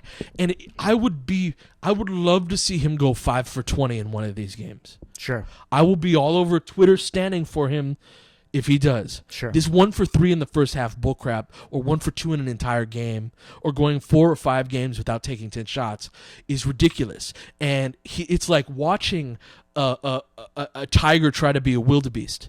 Like, dude, be who you are. Yes. And like, use the tools that you have. So, why don't you go ahead and tweet out another link to this so people know we're alive. I just want you to know that since you got in your passionate, heated rant on D'Angelo, we've gained about 70 viewers. So I may or may not be cutting that rant out in a small YouTube forum so people can play it back.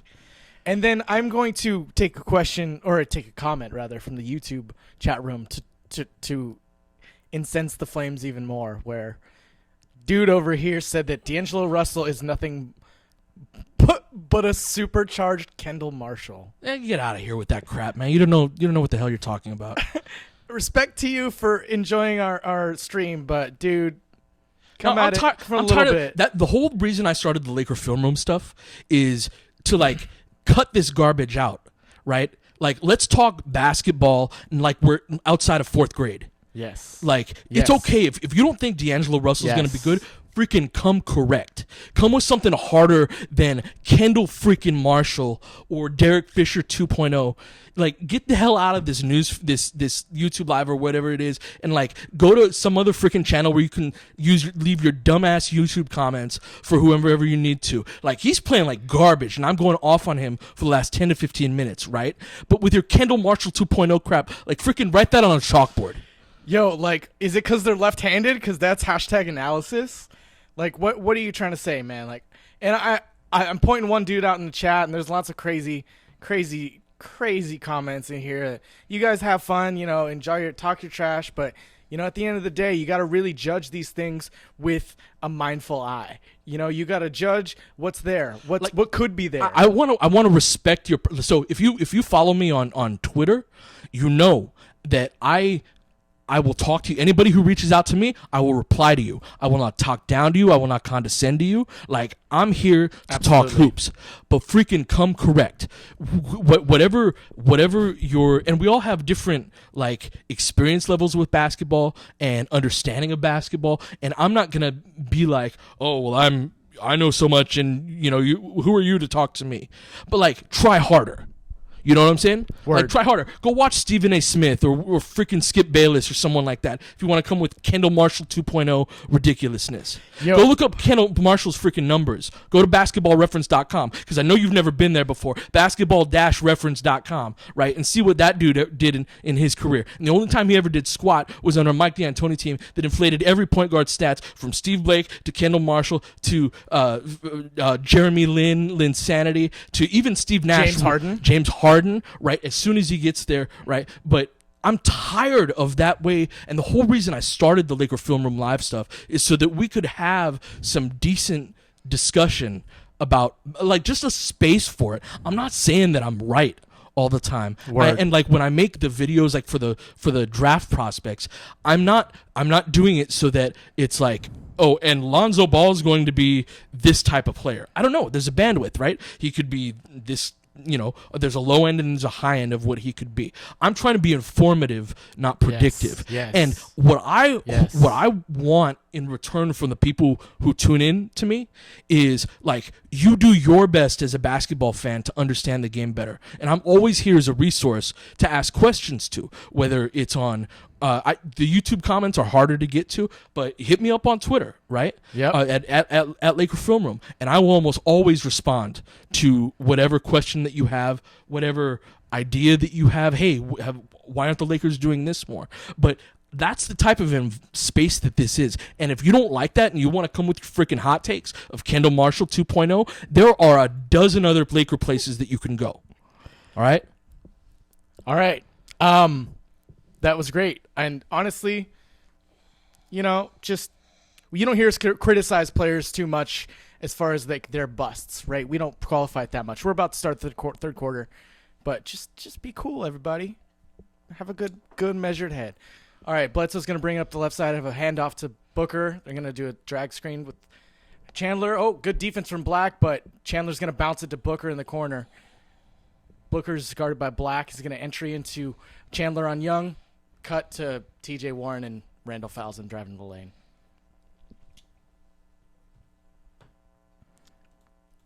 I think the new Laker Film Room motto should become correct. I feel my blood pressure. I feel my blood pressure lowering now. So after that, yo, I'm Pete's brother, and I haven't seen him get that fired up in many years. Let's just say. Second free throw here. All right, I'm gonna call the game now. All right. All right. Yeah, all right. Let me be myself again. Lakers down 22, 70-48. Ingram brings the ball across half court. This is usually a set play right here, so there's going to be a horn set. Get an elbow touch from Black. Going to get a handoff there for Nick Young. Not particularly well executed. They didn't create a shot out of that. Black gets the offensive foul wrestling with Chandler. That's his fifth. Jeez. I think, Not his night. Yeah. And he's going to – looks like he's probably going to foul out of 2 straight games.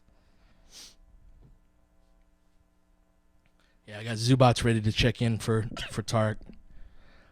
Surprised they didn't give Mozgov some run here. Usually Luke likes to preserve his rotations. Got a Nick with some pressure, but unable to make anything of that. Chris tries to dunk on everyone but misses. Russell gets the rebound. Got Randall streaking, and he hits him. He bobbles the catch, though. Now he's matched up with Bledsoe. Hopefully, this is a good time to repost. So you pass the ball back out and then get the ball back in the post. But then they reverse it over to Young. That gets blocked. Zubats gets it. Dive cut from Randall, and then he gets blocked by Chris. Young gets on the ground but gets a foul on that. See, like Chris, he's super raw, but he can do some stuff. Yeah, no, he's someone that you got to be maybe a little older to remember this. He reminds me of Antonio McDyess. So when McDyess came into the league, he could jump out of the building, and he had like kind of the shell of a good jumper, and so I like Chris's raw tools for sure. Gonna get a ball reversal over to Booker and back into it's a nice little handoff play. Zubats does not really know where he's supposed to be on that, but the Lakers get away with it. Randall collects the rebound, reverses it over to Russell, gets a drag screen, again attacks the paint, misses. He's missed so many of those layups this year. Vance got the ball over into the corner, matched up with Randall, drives baseline, nothing doing. Zubats has a Chandler dribbling right at him, gives up the bucket. Ball cross half court, runs some pistol action with Russell, although Zubats doesn't come over to set the screen as he should. So they skip it over to him for the little mid-range elbow jumper. Makes that.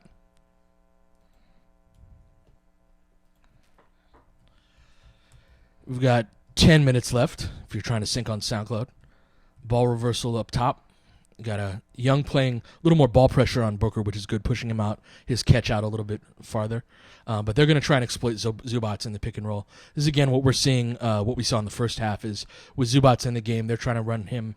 They were running him post-ups in the first half, and now there are a lot of pick and rolls with him. So some two-man game with Zubats and Young.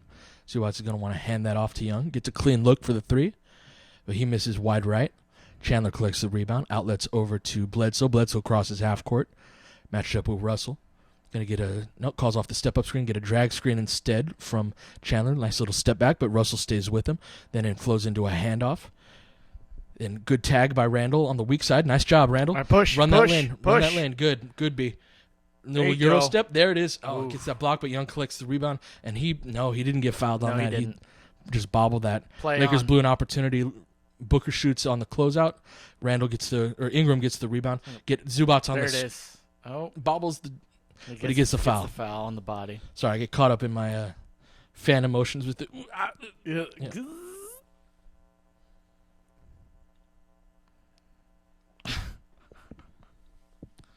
Yo, this YouTube chat, y'all are something, man.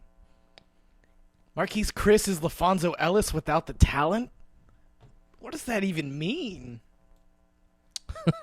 These are like words put into a laundry. LaFonso Ellis is a good player. He's a Yeah. power forward out of Notre Dame. That I like. He's more athletic than LaFonso Ellis was, though. Ellis had some good mid-range game back when that's kind of what you expected out of your power forward, Zubats misses both free throws. Hands off over to Bledsoe. He's got a head of steam. See, these are transition baskets you shouldn't be giving up. Like, the transition defense is just god-awful. Zubats has been taking his lumps the last couple games for sure. And there's been a poor game from Ingram as well. I don't think there's many people this has been a good game for, but I hate calling these, man. Like, yeah, it's brutal. it's 27-point deficit. Like, I got a new respect. I'll tell a story at the next. So, Lakers confused about what they're running. It's going to be floppy first time they've run this today. So, you're going to have shooters coming off of wings. Good job breaking off the route, but Ingram didn't have his feet right to take the shot. He's got 5 seconds left. Nice little drive and kick. Relocate from Russell. Open corner three. Young misses it short. It's all right. That was a eventually good offense. Booker tries to seal Russell and does, but mishandles the ball out of bounds. Laker ball. All right. Let's play with some pace. Good to see Russell pushing up court. Get a step-up screen here from Shoot. Zubats. Yeah, put that up, baby. Yep. Rattles it home. Much better. Even on that layup he missed, it was like he made the right move to get into the paint. Like, that's the right decision. That's what I want to see. No one But picks what up the Chris going to the lane. And that's Randall right there. I don't know what the Randall. heck Randall's Yep. doing. Like, Zubats had Chandler picked up, Yep. but Randall doesn't, pick him up until the dotted line. Yep. And Yeah, and that's where Booker can do some stuff when he gets into the paint. He's not really a distributor by any means, but just playing with your head up when you get into the paint over and over, you can see open lanes to guys like Chris there when Randall didn't tag him. And the players, like, they will sense when a team is kind of checked out defensively. Like, this is a great game to get your stats up if you're Phoenix, and you see them really pushing the pace as they miss the second free throw. You see them really pushing the pace so that they're getting easy looks in transition every time. So, step up screen from Zubats, but doesn't make There it contact. is. Pull up jumper for Russell, makes 2 in a row. He can get 7 of those a game if he wanted to. Yep. and make 3 of them at least every game. And you notice on that pull-up, Tom, like, so he did a behind-the-back move when he did that, Right. and he jumped up in the same spot that he landed in. Right. So I would normally rewind it so we could like just watch that yeah. again, but Lakers give up. Like, you know what? All I care about right now with the Lakers down 26 is that the Lakers play with some snap, to themselves on either end of the court. Like, just play with a higher level of engagement. There's a Spain pick and roll. You got fouled on that. Yeah. Gets 3 free throws. Good contact from that Zubac screen. So what that play was going to be, that's called a Spain pick and roll, and so it was going to be a high ball screen, and then this is kind of a new pick and roll that teams have been running over the last year or so, and D'Antoni has really run it a lot more with the Rockets this year, where so normally when you come around a pick and roll, you've got the big that's hedging, right? Yeah. Stay with me, Tom. I know you're very amused by the chat. I am. It's fascinating. Carry on. So you've got the big that hedges, right? Yes. Then you set another screen on the big that's hedging. So you get it's like 2 consecutive pick and rolls. It's a slightly delayed double screen. And then that guy pops out behind the line. And so Right. they were going to have, but they're stacked on top of each other. Yep. And so then that guy it pops out to the top of the key. So that's going to be Nick Young. Yep. In most instances. Wizards ran that a lot against OKC the other night. Yes. Yeah. And they ran that against us too. Pop out for Booker in and out. But of course, Suns get the 7 minutes if you're sinking. 7 minutes. Lakers down 23. That's a weak call right there. All right, just look at the body language here, Guys are just, Yeah, they know they're getting beat. feeling very defeated. They're just they're feeling sorry for themselves, And yeah, that's a weak call. But you just got to play through it, man. You got to whatever the result, you play the right way, the game rewards you. The basketball gods do not forget. I do believe in basketball gods. Yes. Yes. Um, Bledsoe shooting his second free throw right now, if you're sinking.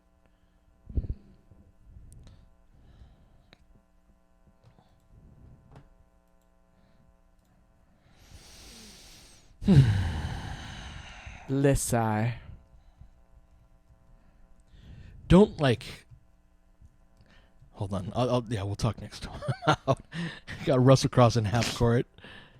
Gonna do that Spain pick and roll again, I think. Except Young does not pop out, but Ingram does. And he misses. Yeah, he's shots rough off. go of it. Lob to Yeah, great Chris. game to get your stats up, man. Yep. Just look at this. 12 assists for Bledsoe with 6:34 left in the third. Yeah, Luke's seen enough. Calls a timeout. It's just total lack of engagement. Yep. Whew. All right, so you're gonna tell us a story real quick. What's up? Yeah. So when I went to when the Lakers visited the Rockets and they got beat by like 40, that was Bloggers Night, where the Spectrum Studios invites you over to. They invite like bloggers. So it was me, a few of the guys from Silver Screen and Roll, and a few of the guys from Lakers Nation. Which was cool. I didn't think I'd get an invite to something like that. Yeah, it's dope. Considering I haven't been doing this for that long.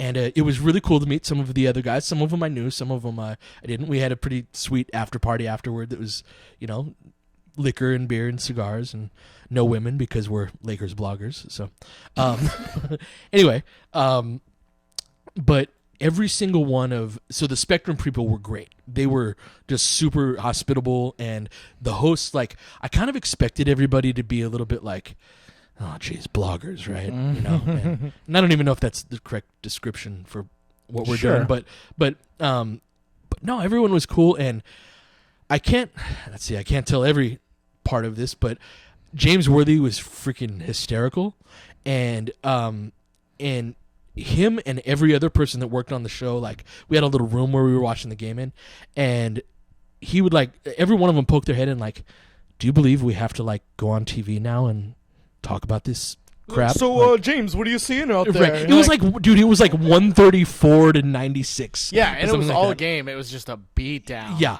and they were just so, and that was I think the last game before Russell came back from his first injury, and they had been in a really bad stretch. Yeah.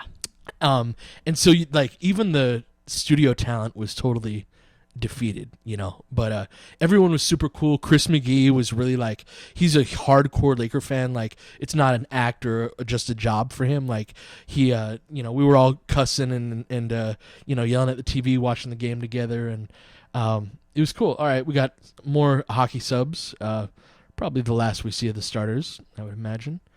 Got Huertas in the game, gonna run some dribble weave. Suns have done a good job of overplaying dribble weave and kind of messing up the momentum of it. Lakers haven't gotten into their counters well, as you see right there, right into a turnover.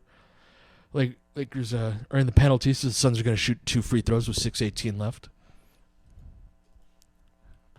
Oh, joy.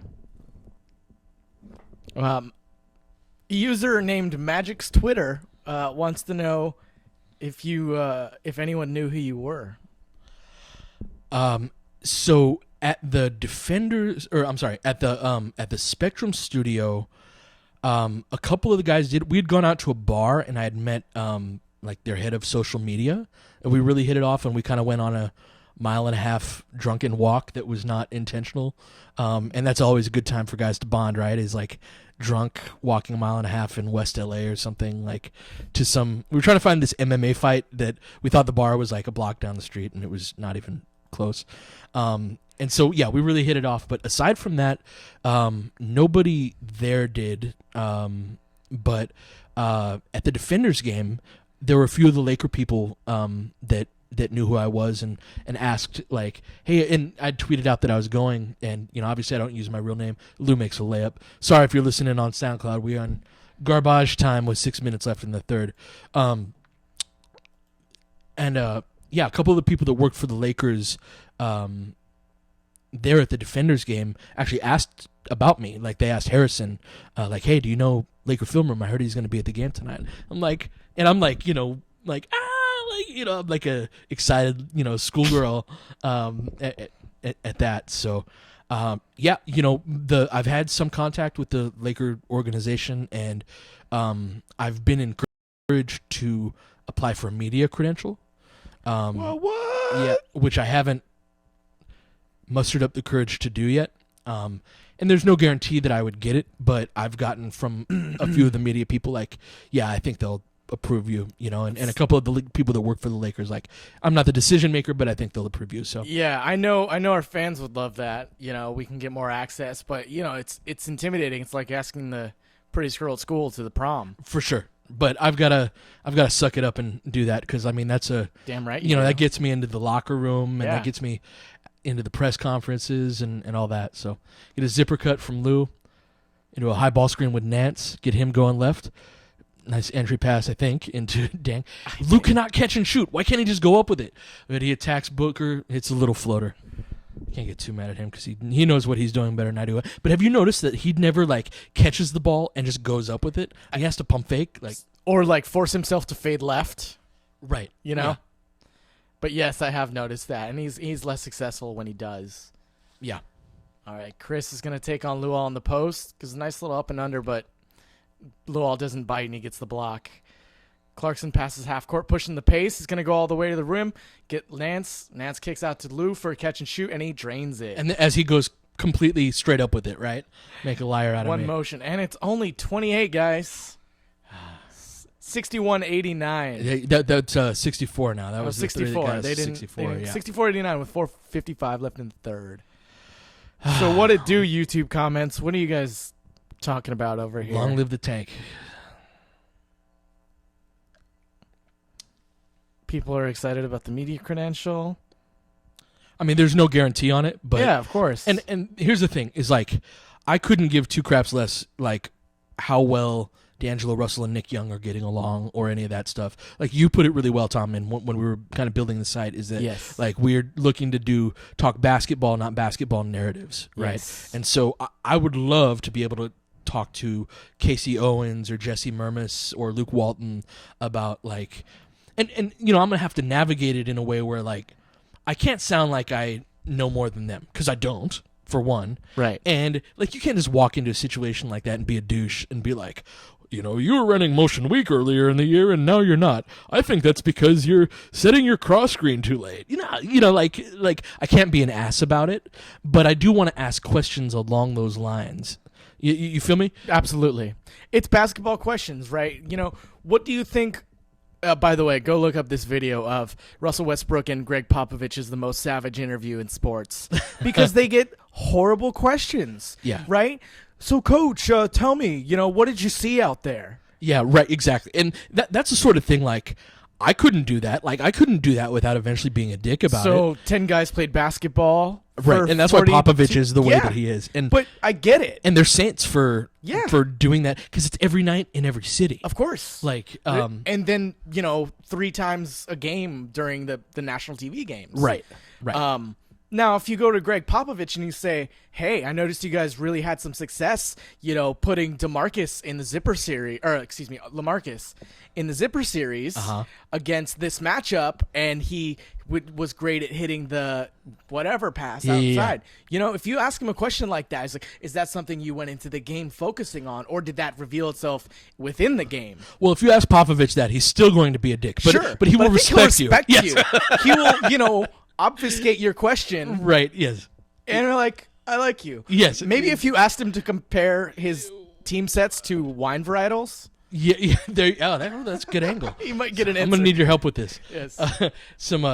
This is a set that the Trailblazers run, some of their Circle series, to get a Booker in on a loop. Nice pin screen from Len, corner 3 for Chris, who can actually make that shot, but didn't look like it there. And those are situations where Lou, right there, battling down low with PJ Tucker.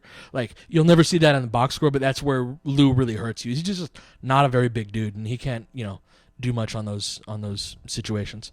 Word. Get a Catalyst. Nice. That was the wrong read. Yep. We all should have shot that. Absolutely. Oh boy, as Huertas airballs got 4 seconds left. Here's a Lou Chuck. Oh. Yeah, one of those nights, man. So I'm curious though, how poor they're playing. I need more beer. Yeah, amen. The way they're playing so poorly, this could kick the front office into making a trade. If they were on the fence, maybe. There's too much going on with the front office right now. And sure. First off, I want to apologize to the people on SoundCloud right now. If you're listening to this, you're a trooper at this point, but we're going to talk some not what's going on every play for a moment. So there's so much going on with Magic, and like something that occurred to me earlier today is, say they get a trade for Lou Williams all set up. Do they have to run him by Magic first? I mean, I don't know the answer to that question. Right. But the answer to that could be yes, right? Like, does Jim and Mitch right now, do they have the autonomy to say Lou to the Wizards for a first-round pick and salary cap filler? I would assume so, because technically Jim is VP of basketball operations, right? And technically he's also got a man on, like, you've got a man on air basically talking about stealing your woman. Right. Like I am going to be dating your wife in the next couple of months. Chill, Derek Fisher. And Derek Fisher is part of the Spectrum cast that was very nice to me. I will not speak ill of Derek Fisher. We remember basketball, not basketball narratives. We actually talked about pick and roll defense. I got to sit next to him in the room. That's cool. So that was really cool to talk to an NBA coach. Nice. Like, was his advice to just flop? Well, we talked about, what I asked him was, so on side pick and rolls in the NBA, most of the time, or you're going to ice that, right? Right. And most of the people who watch my vids, you know what that means. But most of the time, so you're going to ice that, and then up top, most teams are going to weak that, meaning that you send it left no matter what. And I asked him, where in the NBA, where's the dividing line in terms of, like, what is the because there's no like markers necessarily on the court, where do you switch from ice type strategies to weaking, or however you're defending the high. So that's the difference between a high pick and roll and a side pick and roll. Right. And I asked him kind of what the difference is, and what he told me was it's the lane lines, right? So where everybody stands for the free throws, if you imagine an imaginary line that goes all the way up court, anything that happens between that or close to that is considered a high pick and roll, but outside of that is considered side pick and roll. And so that's how you determine your defensive coverage. Interesting. So that was really cool to talk Yeah. to like an NBA coach Absolutely. about that. So what the hell were we talking about before? I don't know, man. Does it even matter? PJ Tucker just took his first free throw. Yeah, we've got 2:16 left. 94-69. Again, sorry, SoundCloud people. I know this is tough with us being tangential. So yeah, so you got Magic Johnson saying, "I am going to steal your girl." To be honest, to answer your question, I don't think they run it by him. Because I think if anything, they have this year to do what they were going to do and to try to salvage it, right? Or make it look like, hey, I can pull off a Lou Williams for a decent young asset trade in a limited market. Now, mind you, I think that would probably get approved, but I don't think at this point their Magic and Ginny are going to let them do anything without their approval, because like they know the hot seat that they're in, and the last thing that you want is a desperation move. Now, made by them in order to save their own hides at the expense of the franchise on a long-term basis. Right. Now, that being said, one of the benefits of having Jim in the position that he's been in is that he's an owner and you can't fire an owner. So if this Laker team gets good, he's still going to be a part of it. And he's still going to be one of the guys that built it up to what it is. Sure. So he's less incentivized than your normal GM would be. Or I know he's the EVP, but personnel decision maker. He's less incentivized. Second free throw from Bledsoe right here, 1:46 left. He's less incentivized to do a deal that hurts the Lakers long term. That said, but isn't he more incentivized to do a deal that helps the Lakers short term, even at the spite of long term? But I mean, what was his goal? His deadline was get to the second round by this year. That's not even possible now. No, and it was a foolish goal to set for yourself anyway. Clarkson with a nice penetration drive for an N1. He hit a crazy contested three from the back. I don't know if you saw that earlier. Clarkson doing Clarkson stuff. That's his strength. That's what he's going to be able to do in the NBA for a long time. And he's going to take that free throw right now. And he breaks it short.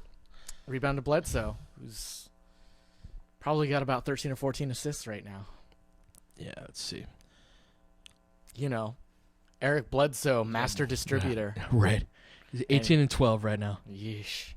Yeah. 20 and 12 maybe after that. Yeah. We're going to get Huertas bringing it up on the left side. Step up screen here from Nance. Huertas takes it as they go under the screen, and that's why he doesn't usually do that. It's off. Give the ball back to Bledsoe with 1 minute left in the third. A step up screen from Len here. He's going to re-screen. There you go. Does it again. Huertas fights around it. So nice little jump stop in the lane, and Len gets the follow. So right there, Huertas spun out of the pick and roll. And I know Chuck talked about that as a creative pick and roll coverage in his article. And it's not something you see very often. No, it's not. And so why do you think that? What's the merit when to use it? Why don't we see it more? I mean, if you're spinning, all the guard has to do is reject, it's a crossover, just and change direction and you're lost. So I don't necessarily agree with Chuck on that. And that's what I want to do with Laker Film Room, right? Is Chuck is amazing. He's the guy that I go to for X's and O's advice and has been for years. And you very well could be right and I'm wrong on this, but I just think that spinning or getting your back turned to the ball handler is usually a poor decision because you're very vulnerable to change of direction. Lou with the ball with 5 seconds left. Nice reverse pass. Shoot that little elbow jumper. Short. Larry short and doesn't get the roll. Lakers down 102-76 heading into the fourth quarter. Larry's pissed that he didn't make that too. Yeah, these guys are out of sorts. It looks like they're mailing it in and ready to go.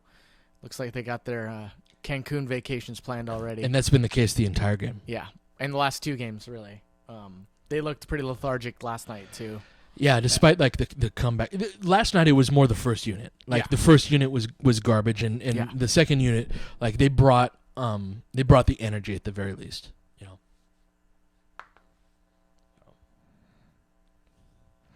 All right. Any questions? Any topics that anybody wants to? Daniel's got one. Do you think we'd be better off running a simpler offense than what we run? Or is this going to lead to a better offense in the future when we can really compete? That's a great question, Daniel. Yeah, I think that somewhere between, I was talking earlier about D'Antoni and how his stuff's easy to apply because it's simple, but not necessarily effective in the long term if you want to win important 7-game series, because it's easy stuff to take away. There's not a great deal of off-ball motion, and that's really the distinctive factors is the off-ball motion that's incorporated. The Lakers are kind of the opposite end of that spectrum, where they run about 30 different plays, and it's this slow process of, rather than getting good at the 5 or 6 things that, and I'm exaggerating a little bit, but the 5 or 6 things that D'Antoni runs, you can get good at that quick, right? It's less to memorize, less to learn, fewer reads to make, and as opposed to the 30 different plays, like you're not going to be as good at any of those plays as you would be if you only ran 5 or 6 things. Sure. There's also an unspoken, or something we don't talk about, is the roster construction of this team is very old school. There's like almost every team in the NBA these days has at least one power forward who can stretch the floor to the 3-point line. And the Lakers, or I wouldn't even say power forward. I would say like 6'8" or taller guy. Yeah. No, for sure. that could be a small forward in some lineups. Right. And our closest thing is Dang, who doesn't play much power forward for one. Right. Because we've got Nance and Randall and Zubats and Mozgov and Black. We're back from the fourth quarter. Let's continue that. Iverson cut here from Lou, but Huertas doesn't roll with that. Goes into a double high ball screen, right? Get a nice little lob over the top. Oh, really well run, but Larry didn't. I think it got tipped in the air, and that messed up his timing on the jump. Good call. So, yeah, got here. Ball back over to Bledsoe. I'm surprised he's in the game. Back up top to Dudley. Some kind of awkward motion weak right here. They get They use their big on the zipper cut right there. Nice job, JC. Gonna get a breakaway dunk right here from Clarkson. 11:20 left. Lakers down by 24. Ball back in quickly over to Knight. He was a hesitation, but Lou stays with him. Gets ball back over to Knight. Reversed up top to Dudley. Wanted to reverse the ball to Bledsoe. Little blind pig action. There's kind of a triangle-y type of play where you try and hit the backdoor cutter. Huertas staying with Bledsoe, but he fouls him. Going to get 2 free throws. When you jump around like that, it makes it a lot easier for the guy to jump into you and get that call. For sure. When you stay on the ground and, kind of shuffle your feet, it's a lot easier to, for sure, get away with that contact. So to kind of put a bow on Daniel's question is, I think, somewhere in between, right? And the roster construction of the team is like, we don't have shooters on the squad. Even our small forwards are Ingram and Dang. So what are you cracking up about? At Basketball just tweeted, the Democratic National Convention email servers had better defenses than the Lakers tonight. Hey yo. Sorry, that just too soon. Yeah. So yeah, part of it's a talent issue with the Lakers as well in terms of the type of talent they have. Get a zipper cut from Lou here into a ball screen, but they overplay it as they have been all night. Lou rejects it and draws 2. Good God. Is this game still on? This has felt like the longest one, and we've been BSing feels like for there's 20 been minutes. Yeah, it feels like there's been a lot of free throws in this one. Would you put starters back in at any point of this? Randall, Russell? Yeah, absolutely. I like, just because you're getting blown out, you guys want to take a breast, and whatever the narrative is, I don't give a crap. Like, you're going in and you're getting this lead down to 15 at least, Right. And if you guys, want to earn more minutes, you want more minutes in the fourth, D'Angelo? Yeah. Don't let us get down by this much. That's not only your fault, right? But Sure. No, it's Randall. But It's put it on yeah. you. Yeah, yeah. Make it your fault. Right. Take some right. accountability. Yes, absolutely. You know? And you're Yeah. saying, screw you guys. I'm going to take 15 shots this fourth quarter. Lob to Nance. Oh, it hits the back of the rim from Huertas. I want to see some baptism at least. So we got Dudley on the trail. He's going to drive for an easy dump off to Len. Slam dunk. How many dunks have we given up? Maybe 10 or 15? Dude, Like, not really exaggerating on I'm that? going through like stages of grief right now. I think we know where your anger stage landed. Yeah, what I was gonna tell you not to do is do not feed me a listener like that. Like, I think everyone wants me to, though. Everyone wants me. I'm pleasing the people here. We're just that was some like Aztec sacrifice crap right there. Like, and dude is still in the chat. hey, bro, I owe you a beer. Kendall Marshall 2.0.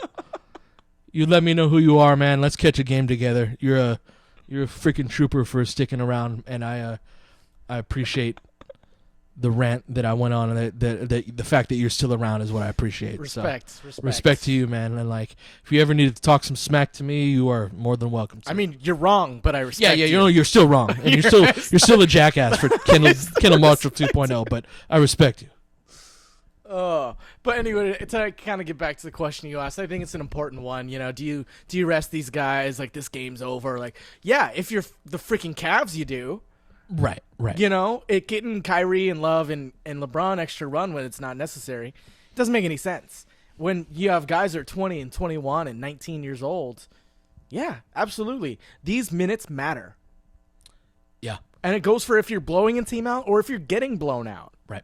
Especially at this point of the season, right? And especially in a game where they've got 8 days off or something like that. So, yeah. So, with this kind of break in the Lakers action, I'm going to be trying to go hard on the draft prospect videos. So I've got all of my raw footage done for Josh Jackson, and what I try to do, just to explain to you guys kind of part of my process is again, I want to be informative rather than predictive.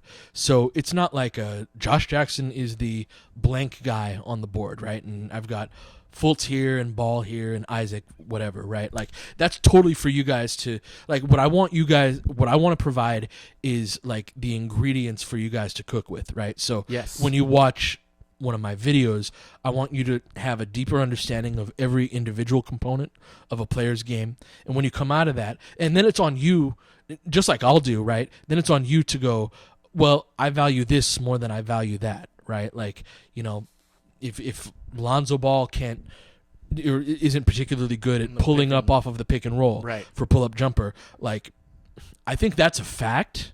And the way that, like, because the thing about making these videos is you get enough raw footage where you can make a player look however you want him to look. Yep. Inbound, Russell's in the game. Go figure. Let's get back to that. Let's remind me of that in the next commercial break. Let's see how he plays in this series. Zipper cut up to Lou. Interesting to say them playing together. And Clarkson. Entry over to Randall on the pick and roll split cut. Nice action. But his feet are all over the place. Misses short. He didn't square his shoulders before he got up there. And so that's the 1-2 step. You want him to 1-2 go up. So he's shooting before his left foot is landing right there. So you want that to land first before you go up with that. And he had time to do so. Got Knight dribbling at the top of the key, going to get a high ball screen. Lakers switch, and they got Dang switch on him, gives him a step back, knocks down that jumper right there. Lakers down by 34, 9 minutes left.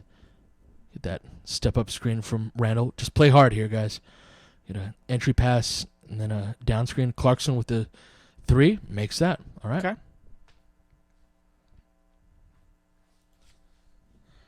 Okay, have Bledsoe crossing the half-court line right now if you're sinking. This looks like so this is a ram screen, so that's a screener. They reject the screen. That's a very similar action to what we run for Nick Young on corner threes. We call that fist down on our site. So Randall comes up with it, hands it off to Lou. It's going up, baby. Knocks it down. Back. That's the play that Randall's going to be good at for a long time, is that when he gets the ball crossing half court, you know, he kind of peels off and then hands it off into a handoff screen. And there's not a whole lot you can do about that. People No. ask if that's an illegal screen. Not usually if you have the ball. Yeah. So, Lou puts up the three. Thought he was going to get, or I'm sorry, Knight puts up the three. Lou contests it, and Randall gets the pushes, rebound. and no one stops the ball. No one stops the ball. And Gets an and one, baby. on Yeah. Len. See, and that's when he's under control. You know, in his rookie year is like true rookie year. You know, his real rookie year, second year. He was just head down, blasting, and now you see him more measured, and then he puts on a little bit of a jet. Oh, no one's gonna pick me up, right? You lull them to sleep when you push the ball at that pace. That change of pace, yeah, and that's more important than raw speed is the change of pace, right? Right. Because Randall completes a 3-point play. 8:05, Lakers down by 25. Got Bledsoe crossing half court. Reverse over to, this is going to be a strong one, or down one into Horns. Lakers run this. D'Angelo does a nice job fighting over the screen. Going to get a rescreen from Dudley. That's into a pick and pop, so they switch it, as they have been. Entry pass into Len, defended by Randall. Lou Nice harass. harasses down, yeah. Good contest by Dang, but nice shot. That was good defense by the Lakers on that play. Not mad at them on that. You got Randall back to Russell. Little handoff and some pistol action. Slip that. He's getting held. They called that, right? Yeah. Dang, and that's something, we don't use Dang as a ball screener enough. Yeah. He's really good at slipping screens. Yeah. Like, and Russell, that was going to be a dunk if he wasn't being held. Oh, Lord. What? Andrew Wiggins just, ended Nikola Jokic. Yeah, he's capable of that. Oh, man. Nice pop up top for Russell. Good closeout by Jared Dudley there. Put him in jail. There you go. Nice Floater, short. Yep, short. Yeah, it's just all over the place, man. 117.89 with 7:14 left. Bledsoe passes to Dudley at the top of the key. He's going to enter to Len, who gives it to P.J. Tucker. Do a little side roll. Squirts out to Dudley at the top wing. And then they're going to post up Tucker on Clarkson. Dang comes down, harassed, deflects the ball, scramble, and Bledsoe hoists one from the midcourt. Yeah. Let's go, baby. Let's go. Push it. Dang pushes up to the right side of the Lou. Gets it down to Randall. Good pump. Randall finishes at the basket. They're going to get a timeout. Oh, no. They're going to just walk it up. Roll with it. Yep. Got Lou matched up with Knight and Dang on Dudley, and then Russell on Bledsoe. Bledsoe tries the back cut, but is not able to get it. Flows into a handoff. They hedge and try and recover. Good help by Russell right there. Yep. Turns into a turnover. Lou pushing the ball on Knight. Little Euro step and gets stripped. Yeah, good hands right there by Knight. Stop ball. Kicks out over to Tucker. Corner three. He wedges He's got that. a funky stroke. Good outlet to Lou. And Lou just steps back behind the line but misses short. I don't know if I never noticed, but P.J. Tucker kind of shoots from his belly. Yeah. And they got 117 with 6 minutes left. That step-up screen from Len right here. They're just standing around like Yeah. no one's crouched, no one's really engaged. It's sad. Yep. So, did D'Angelo shoot like that with that inconsistent gait, I guess, in Ohio State or last year even? No. And even in like preseason and the beginning of the year, like I hate making injury excuses because I don't know, right? I don't know how he's feeling, but I do know that guys change their mechanics, and that's the thing. Yes. Like even he caught fire a little bit. He had like 5 or 6 threes in the game against Memphis that they won at home. Yeah. And he had a 2 or 3 game stretch where he was games here and there. Yeah, he's really turned it on. And even during that time, I even said on the podcast, like, I'm not sure that this is turned around because the mechanics are all over the place. Right. And I suspect that he's compensating injury wise, right? Where he just doesn't. Yes. And it's not even a conscious thing, right? But No. But we always talk about the golf swing type of analogy. Yes. Is like if one part of your body is off, then sometimes that can affect like the opposite side of your body altogether. What it comes down to is it's the kinetic energy of your body, that makes sense. Your body's muscles and your body's tendons, and your body naturally compensates.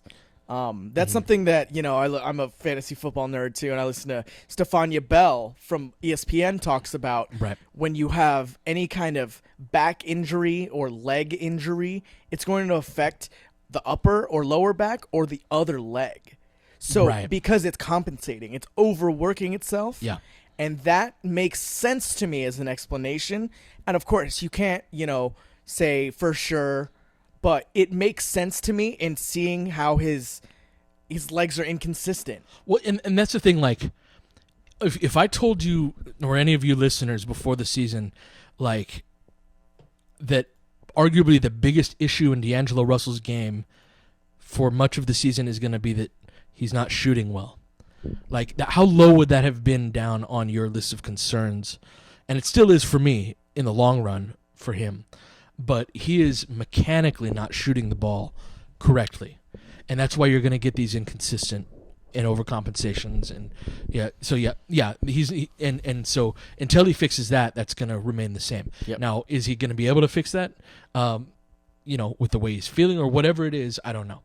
But we're back in action. We are at 5:40 right now. The ball to Russell with Ingram. Ingram at the 4 spot. Nice to see that. Russell draws the foul on the drive. He's driven to the basket more in this game, to his credit, especially starting on that play at the end of the first half that sent me into that rant. He's not always successfully, but he's driven the ball to the basket more since then than he has in quite some time, and that's really good to see. Makes both his free throws. 5:35 left. Lakers down 24. Interesting here. C Note 2K17 is saying that there's a channel he posted in the chat that says that this guy has a video on Kobe explaining how he changed his landing on his shots due to his knee injuries. Yeah, that totally. So someone posted that in the chat Yeah. room. Yeah, no, that's a great find, dude. That's totally kind of along the lines of what we're talking about right there. Yeah. So, that stuff matters. And again, in the long run, am I worried if D'Angelo Russell can shoot the basketball or not? Like, that's fairly low. I think he's progressed really well as a point guard over the course of this year. And I'm hoping that whether it's some rest at the All-Star break or and some, because you got to remember, these guys are going from city to city so often. There's not a lot of time to work on your individual game. Oh, not like during the season. Like, if you have a major flaw going on, like, it's really hard to fix it in that time. Right. All-Star break is a great time for that. So I have some degree of hope that he'll be able to do that afterward. All right, we're at 5:13 left. Lakers down 22. Randall made 2 free It's a little throws. dribble weave action Good, for the Suns. Good hedge by Randall right there, but if he just slides his feet rather than uses his hands, he's in good shape right there. If I had a dime, Yeah, I feel every you. time Man. you said that. Just use your feet, man. Yeah.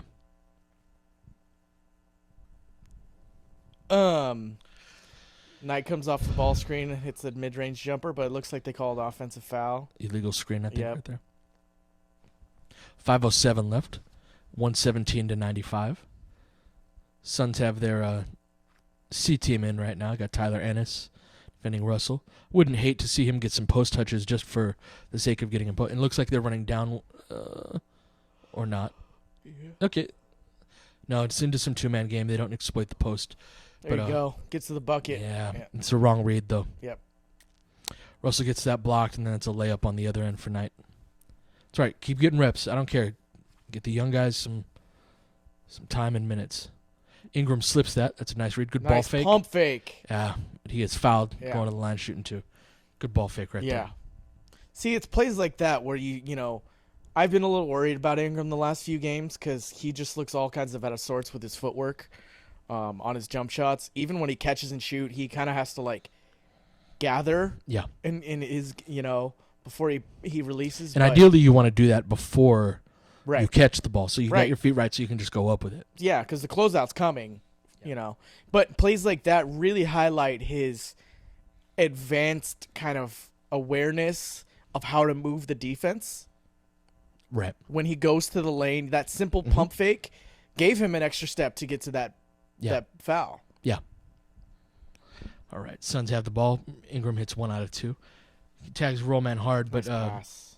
Ingram overhelped on that one. Good Lord. Yeah. They're making easy passes look really nice. Yeah. I Clarkson don't know with what the Clarkson's hoist. doing right there. Clarkson They got things. numbers. And then Ennis is going to hit the floater and transition over D'Lo. Yep. Yeah, when a guy like him gets ahead of steam, he's really, really tough to stop. Clarkson's He's going to gonna bring push up the hands. ball on the left side. 4 minutes left. Great. Passes to Randall Got at the some top of the key. Delay action right here. Yep. Clarkson uses those screens well, but misses long. That's probably what Clarkson's best at off of the ball is using down screens coming from the corner. He Curls off of him really nicely. Yeah. Derek Jones Jr., good Lord. Yeah, let's see if this dude dunks on anyone. This is a good game to get into for a guy like this because he'll put up a highlight in one of these 4 minutes. All right, this is mercifully close to being over. Step up screen, but that's rejected. An easy layup. Oh, boy. Come on, JC. Oh, my God. Lakers about to give up a buck. Step up screen from Randall. Randall back over to JC. He misses long. Running clock here. Like mercy rule. Yeah, really. Yeah, deflection by Young. I'm surprised he's in. All right, go Randall. Randall with pushing the head temp. of steam. Flips the ball up. Yeah. I don't know what the hell that is. Picked up his dribble too high and just didn't know what to do with it. Barbosa with the layup. Dude, this is embarrassing. Luke calls a timeout. 3:04 left. Lakers down 31. Like, I'm torn whether you know, like we said earlier, like, just go out there, get reps, or, like, at a certain point, you got to be like, yo, I'm going to play Jose Calderon and Marcelo Huertas because y'all are effing up. He's You done know? that too. He has, but you know what? he does it too much, I guess. Like, when you talk about the starters getting no leeway and the bench getting Right. all of it, Right. there's no method there. You know, I think there's some value in letting him get beat by 40 and seeing Fair enough. who has pride about it. You know what I mean? Like, I agree with that. you know, if you're going to go out here and then, like, these young dudes especially, like, their friends hit them up on text, Oh, right? yeah. And be like, dog, you guys lost by 40, you know? And see who that affects. And I'm not entirely confident that it does affect these guys. And that's going to be one of the big things that needs to be answered, you know, over the next year, because, you know, a guy like, Russell and Randall can be as talented as they are, but if this doesn't bother them, they're just going to be a couple of other talented guys in the league. Right. And there are a lot of those type of guys that don't have that. Even alpha guy, like we always talk about Julius Randle as an alpha. There are even some alpha guys that don't have that. Vince Carter is a good example of the Sure. type of guy that was like incredible athlete and a first option, one of the best scorers in the league, but it ultimately didn't really seem to bother him that much. And again, this is me going outside of my lane and psychoanalyzing a guy that I don't know, but you can usually tell who's got. Sure. They say who's got that dog in him, Sure. right?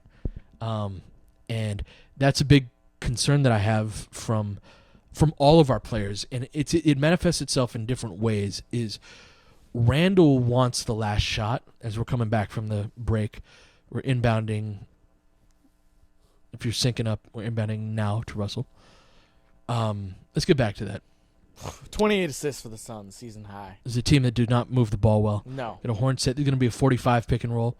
Good take by Randall, but not strong enough to finish right there. And again, it's just off to the races, man.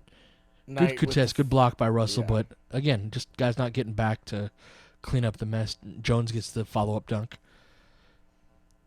Nice little handoff from Ingram and Russell at the top. Russell gets an open look and drains it. Where was that? 2 tears in a 2 bucket, hours man. ago. Yeah, 2 tears in a bucket.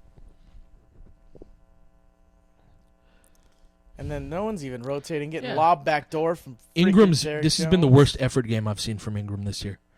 Like, he's kind of got that chill personality, and he can kind of fade into the shadows, so you don't notice it as much when he does. Good rack by Russell. And Of long course, on he the layup. back rims it. Of Yep. course. He was good at Oh, finishing Lord. around the basket last year. Suns get an uncontested dunk. This is Another timeout by Luke. just painful. Embarrassing. Curious to hear Luke's comments after this. Yeah, Ingram just fell asleep on backdoor. Yeah. I think there's While been 5 or watching. 6 of those type of plays. Yeah. This reminds me of the Dallas game. Yeah, definitely. And after a tough, close win last night, you got to wonder whether or not that really, lost some confidence for these guys. I mean, it's for me. It's the All-Star break. So Yeah. this is the first time, or the second time, in the case of guys like Russell Randall and Nance and all that, that like they've had a job, and where they have to commit to this level to something for this long, and so like this is Friday night for them. Yeah. Like going into Christmas break. I remember in high school, Oh, yeah. that feeling of like, oh crap, like, finals are over with. 3 weeks and, off, Yeah, about to have 3. And this is that, like, how productive are you on that last day? But that's part of being a professional. Right. And And I think that goes for just about every young guy in the league. It's not only our young guys. Like, every young guy has to learn how to manage an 82-game season, how their body reacts to it. What do they play, like 35, 40 games in college?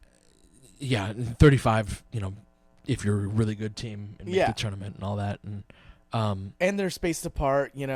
It's this is like part of this is that we forget is like these are guys becoming adults along with becoming yes. NBA players, and how Yes. much that kind of factors into it. By the same token, the vets were garbage today too. True. And I don't know, man.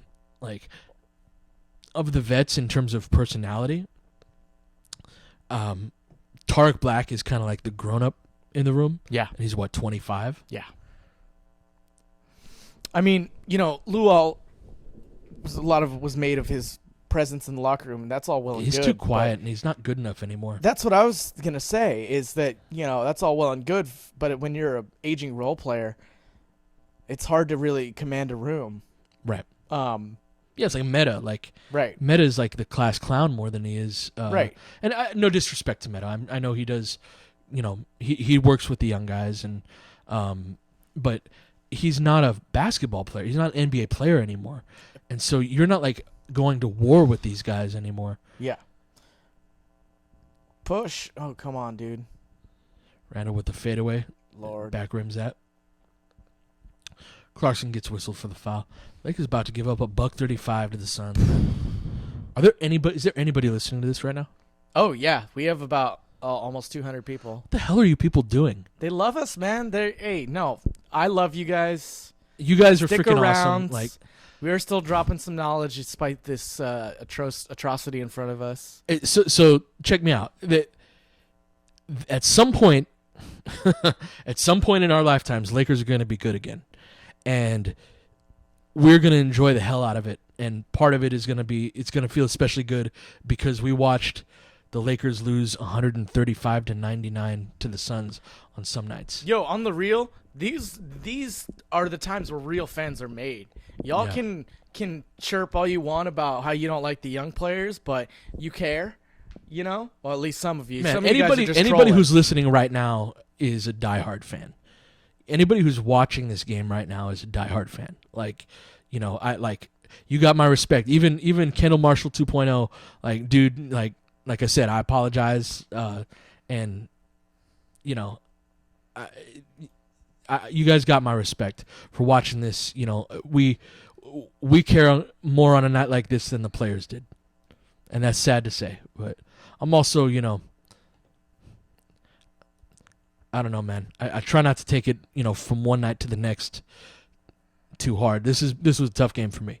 Like, tough game for me to sit through and watch these guys go through the motions the way that they did. And so, all right. It's going to do it. We got 10 seconds left. Suns dribbling out the clock. It's a 137 to 101. And the tank marches on. Yeah, man, sure did. All right, guys. I'm working on my Josh Jackson video. I'm guessing it'll be out this weekend. And then I'll probably move over to Fultz, and with no Laker games, and I'm sure as hell not doing a recap of this one. Hell no. So, yeah, I'm hoping in this All-Star break to crank at least 2 of them out. I like to take about a week to watch each guy and chop them up and see if we can and kind of separate them out into different categories. So, but I think Jackson will be done by the end of this weekend, and probably, I don't know, Fultz. You think I should do Fultz next? Definitely. All right, then Fultz. I'll do Fultz for the following week. So, any last thoughts, Tom? No, keep a lookout. We're gonna try and drop our Jordan Clarkson article this weekend. Michael, I know you're listening. Shout out to you. Send me your next draft. Hurry up, please. Just kidding. Just wanted to put on blast. He's like not that. kidding. Oh no, Michael. I want to put Michael on blast real quick. Michael loves Taylor Swift. Michael is from like backwoods Louisiana, though. So he's in Texas, I think. No, he's in Louisiana. Is he? Okay. Yeah. Where thousands of trees have scribed MBT Heart DAR.